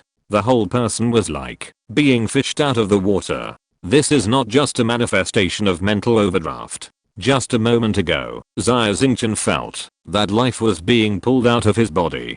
Just a little bit, the precious life left him. You are lucky. In the cockpit of the Son of the Sun, Andre's face was full of shock. Andre never thought that at the moment, when the plasma cannon was about to hit Xia Xingchen, a meteorite would suddenly block the path of the particle beam. The optical computer on the mecha immediately obtained a data, telling Andre that the trajectory of the meteorite just now was very strange. Could it be that the power that Xia Xingchen awakened is telekinesis? Andre's body was shocked. You know, the powers awakened by mecha masters are varied and divided into different levels, and telekinesis is a common D-level power. But Andre quickly gave up this idea, because even an S-level mecha master who awakened telekinesis could not move such a huge meteorite. The sudden situation just now may be that the goddess of luck has favored Xia Xingchen, the lucky guy again. Even if you awaken telekinesis, so what? My bloodthirstiness is a powerful A-level power. Andre roared wildly, with an arrogant look on his face. He stepped on the power pedal with all his strength, and the Son of the Sun mecha drew out the MODO, and pounced on the Revenger Knight. The shell of the Son of the Sun is made of God's refined gold, which is almost completely immune to laser attacks. If Andre chooses to fight Xia Xingchen at a distance, then the winner will undoubtedly be Andre. However, Andre abandoned his advantage, and fought Xia Xingchen in close combat. Because Andre's ability to be bloodthirsty can only be most effective in close combat. He not only wants to kill Xia Xingchen, but also wants to win in an upright manner. Only in this way can Andre get rid of his inner demons. The Son of the Scorching Sun, who is covered in golden color, holds a strange knife in his hand, and opens and closes it. With one move, he splits Suashan Mountain with force. The sharp blade with a flashing purple metallic luster falls on the head of the Revenger Knight. The Revenge Knight draws out the condensed blade and raises his hand to block. Ding. The two A-level mechas collided with weapons, and Xia Xingchen and Andre felt obvious vibrations in the cockpit. The martial arts training of the mecha master is basically useless in long-range combat, but it can be fully utilized in close combat. For example, Kenichi Miyamoto, who is good at kendo, is basically in a state of crushing in close combat in the battle with mecha masters of the same level, if it were not for the huge performance gap between the mechas. Andre thought that his martial arts skills were pretty good, but there was still a big gap between his martial arts skills and those of Xia Xingchen, who had been trained on the battlefield, and had been instructed by several martial arts masters. Xia Xingchen reacted very quickly, and Ning Feng blocked the MODO. The Revenge Knight had already drawn an energy sword with his other hand, and swung it towards the chest of the Son of the Sun. Xia Xingchen miscalculated, and his sharp attack did not work. The energy sword slashed on the golden armor of the Son of the Sun's shell, leaving only a shallow black mark, like a dark spot on the sun. Xia Xingchen was startled, and his face changed. The golden alloy of the Son of the Sun's mecha shell is immune to laser attacks. can withstand the high temperature of plasma cannons, and has a high hardness and strong protective ability. Even the energy sword cannot hurt it. Moreover, the speed of the sun is not too slow, which means that this golden alloy is not heavy. What on earth is this golden material? It is so powerful. The properties of countless alloys quickly emerged in Xia Xingchen's mind, but none of them met the requirements. Celestial being. Super technology. These two words came to Xia Xingchen's mind. Only these two words can explain why the son of the fiery sun has such powerful performance. The technology used by the son of the fiery sun no longer belongs to humans. Only the celestial beings can obtain such advanced technology. Xia Xingchen's Revenge Knight is also the most advanced mecha in the entire Galactic Empire. The performance parameters are enough to make any S-class mecha master jealous. However, the Revenge Knight has no ability to resist in front of the son of the fiery sun. Xia Xingchen's heart sank. Although he and Andre are not much different in mental power and mecha driving technology, the performance of the mecha is too far apart. The result is determined. It is only a matter of time before Xia Xingchen is defeated. Chapter 700, Self-Destruction. Xia Xingchen, I've said it before, your shabby mech is no match for my son of the fiery sun. Andre laughed, his expression almost crazy. Overclock. Xia Xingchen roared. He knew that only by using his best tricks could he have a chance of defeating Andre. In an instant, Xia Xingchen was already in an overclocked state. His mental power was continuously consumed, and the speed of the Revenge Knight suddenly doubled, comparable to that of an S-class mech master. The Revenge Knight suddenly retreated. His figure passed through the stardust, leaving only a series of phantoms. If you didn't see it with your own eyes, you couldn't imagine that a B-class mech master could also control a mech to reach such a speed. Xia Xingchen, you coward, you're running away again. But you can't run away at all. Andre smiled coldly, suddenly opened his mouth wide, and bit his sharp teeth fiercely on the middle finger of his right hand. Andre bit so hard that blood immediately gushed from his fingers, but he didn't seem to feel the pain. He was like a wounded wolf, licking his wounds with his tongue, his face full of intoxication. Bloodthirst. Andre's throat moved, swallowing his own blood, and a low and violent voice came out from the deepest part of his throat. At the same time, a layer of blood like deep red appeared on the golden shell of the son of the fiery sun. At the same time, the son of the fiery sun rushed into the stardust to search for Xia Xingchen at a speed not inferior to that of the Revenge Knight, like a bloodthirsty wolf. A-level ability, Bloodthirst. Similar to the overclocking, mastered by Xia Xingchen, bloodthirstiness can also greatly increase the speed of the mecha. Moreover, this ability that relies only on blood inheritance has many effects that overclocking cannot match. In the bloodthirsty state, the mecha master will not feel pain, even if he overdraws his mental power to a large extent. Moreover, bloodthirstiness not only increases the speed of the mecha, but also its strength. It was precisely because Andre inherited the extremely rare and terrifying ability of bloodthirstiness that he was favored by Emperor Nicholas the Great, who adopted him as his adopted son and entrusted him with important tasks. In other words, if Andre had not awakened his bloodthirstiness with his mediocre talent, in the eyes of Emperor Nicholas the Great, he would be no better than the space junk floating in the orbit of Siberia. The strength of Mecha Master is not only related to the level of mental power, but also has a lot to do with the awakened ability. A Mecha Master who has awakened a C-level ability is already worth training, whether in the army of the Northern Empire or the Galactic Empire.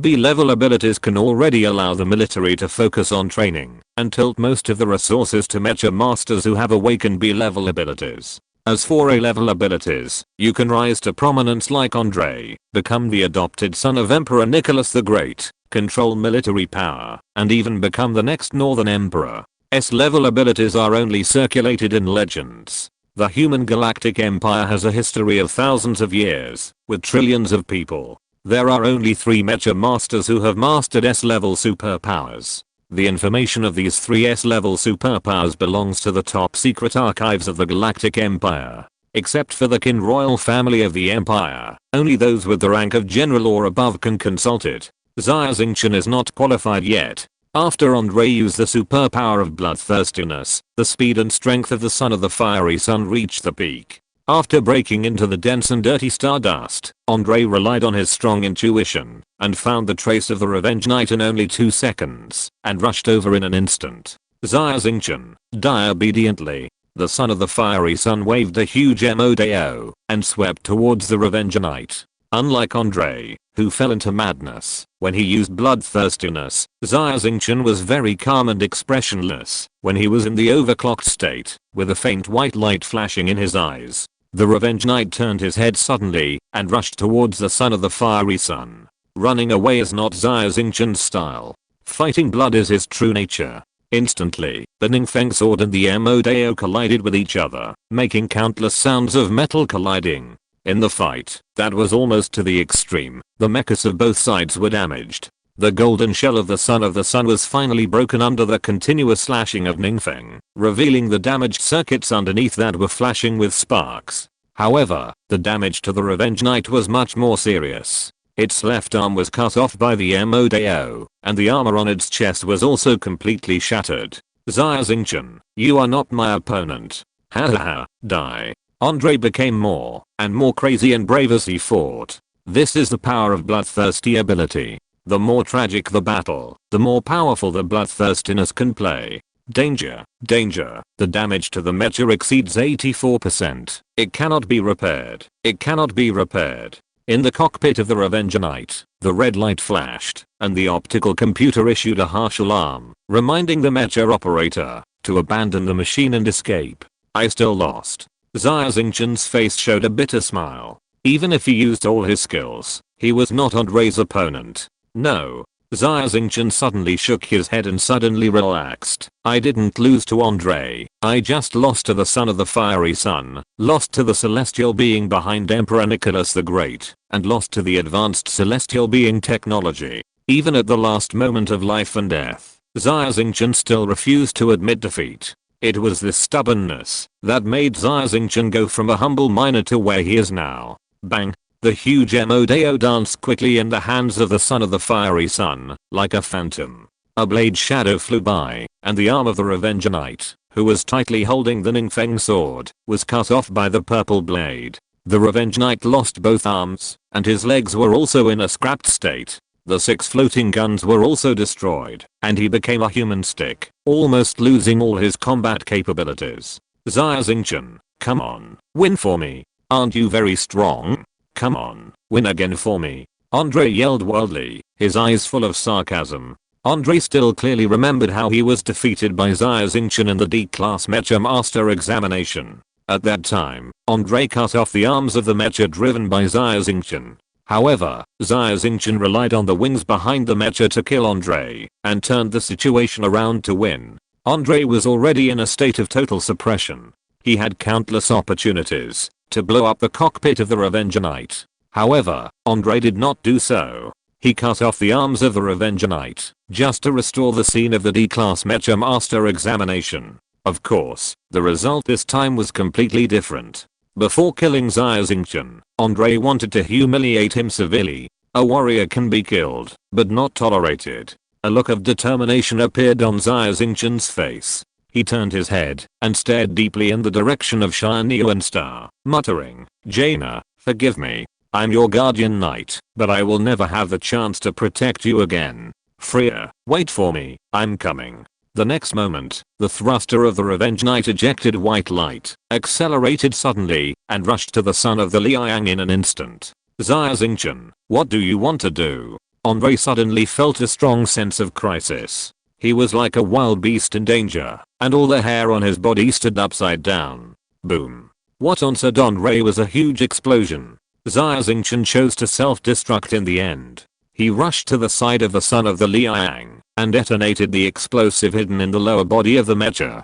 The Revenge Knight turned into a burning mushroom cloud, bursting out infinite light and heat, completely covering the figure of the son of the Liang. Shining Star, the palace of the Galactic Empire. Princess Stark and Jaina suddenly woke up from her sleep, walked to the window, looked up at the clear starry sky, and unconsciously her eyes were filled with crystal tears. Sister, what's wrong with you? Can't sleep?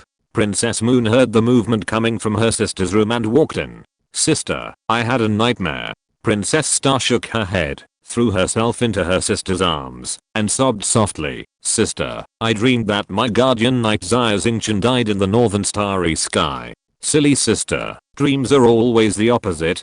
Princess Moon smiled, and gently stroked her sister's soft black hair. End of this chapter. Thank you very much for reaching the end. Don't forget to like. Looking for more exclusive content and immediate access? Subscribe to our Patreon. Remember, every like, subscription, or donation encourages us to continue. Thanks to everyone. See you in the next video.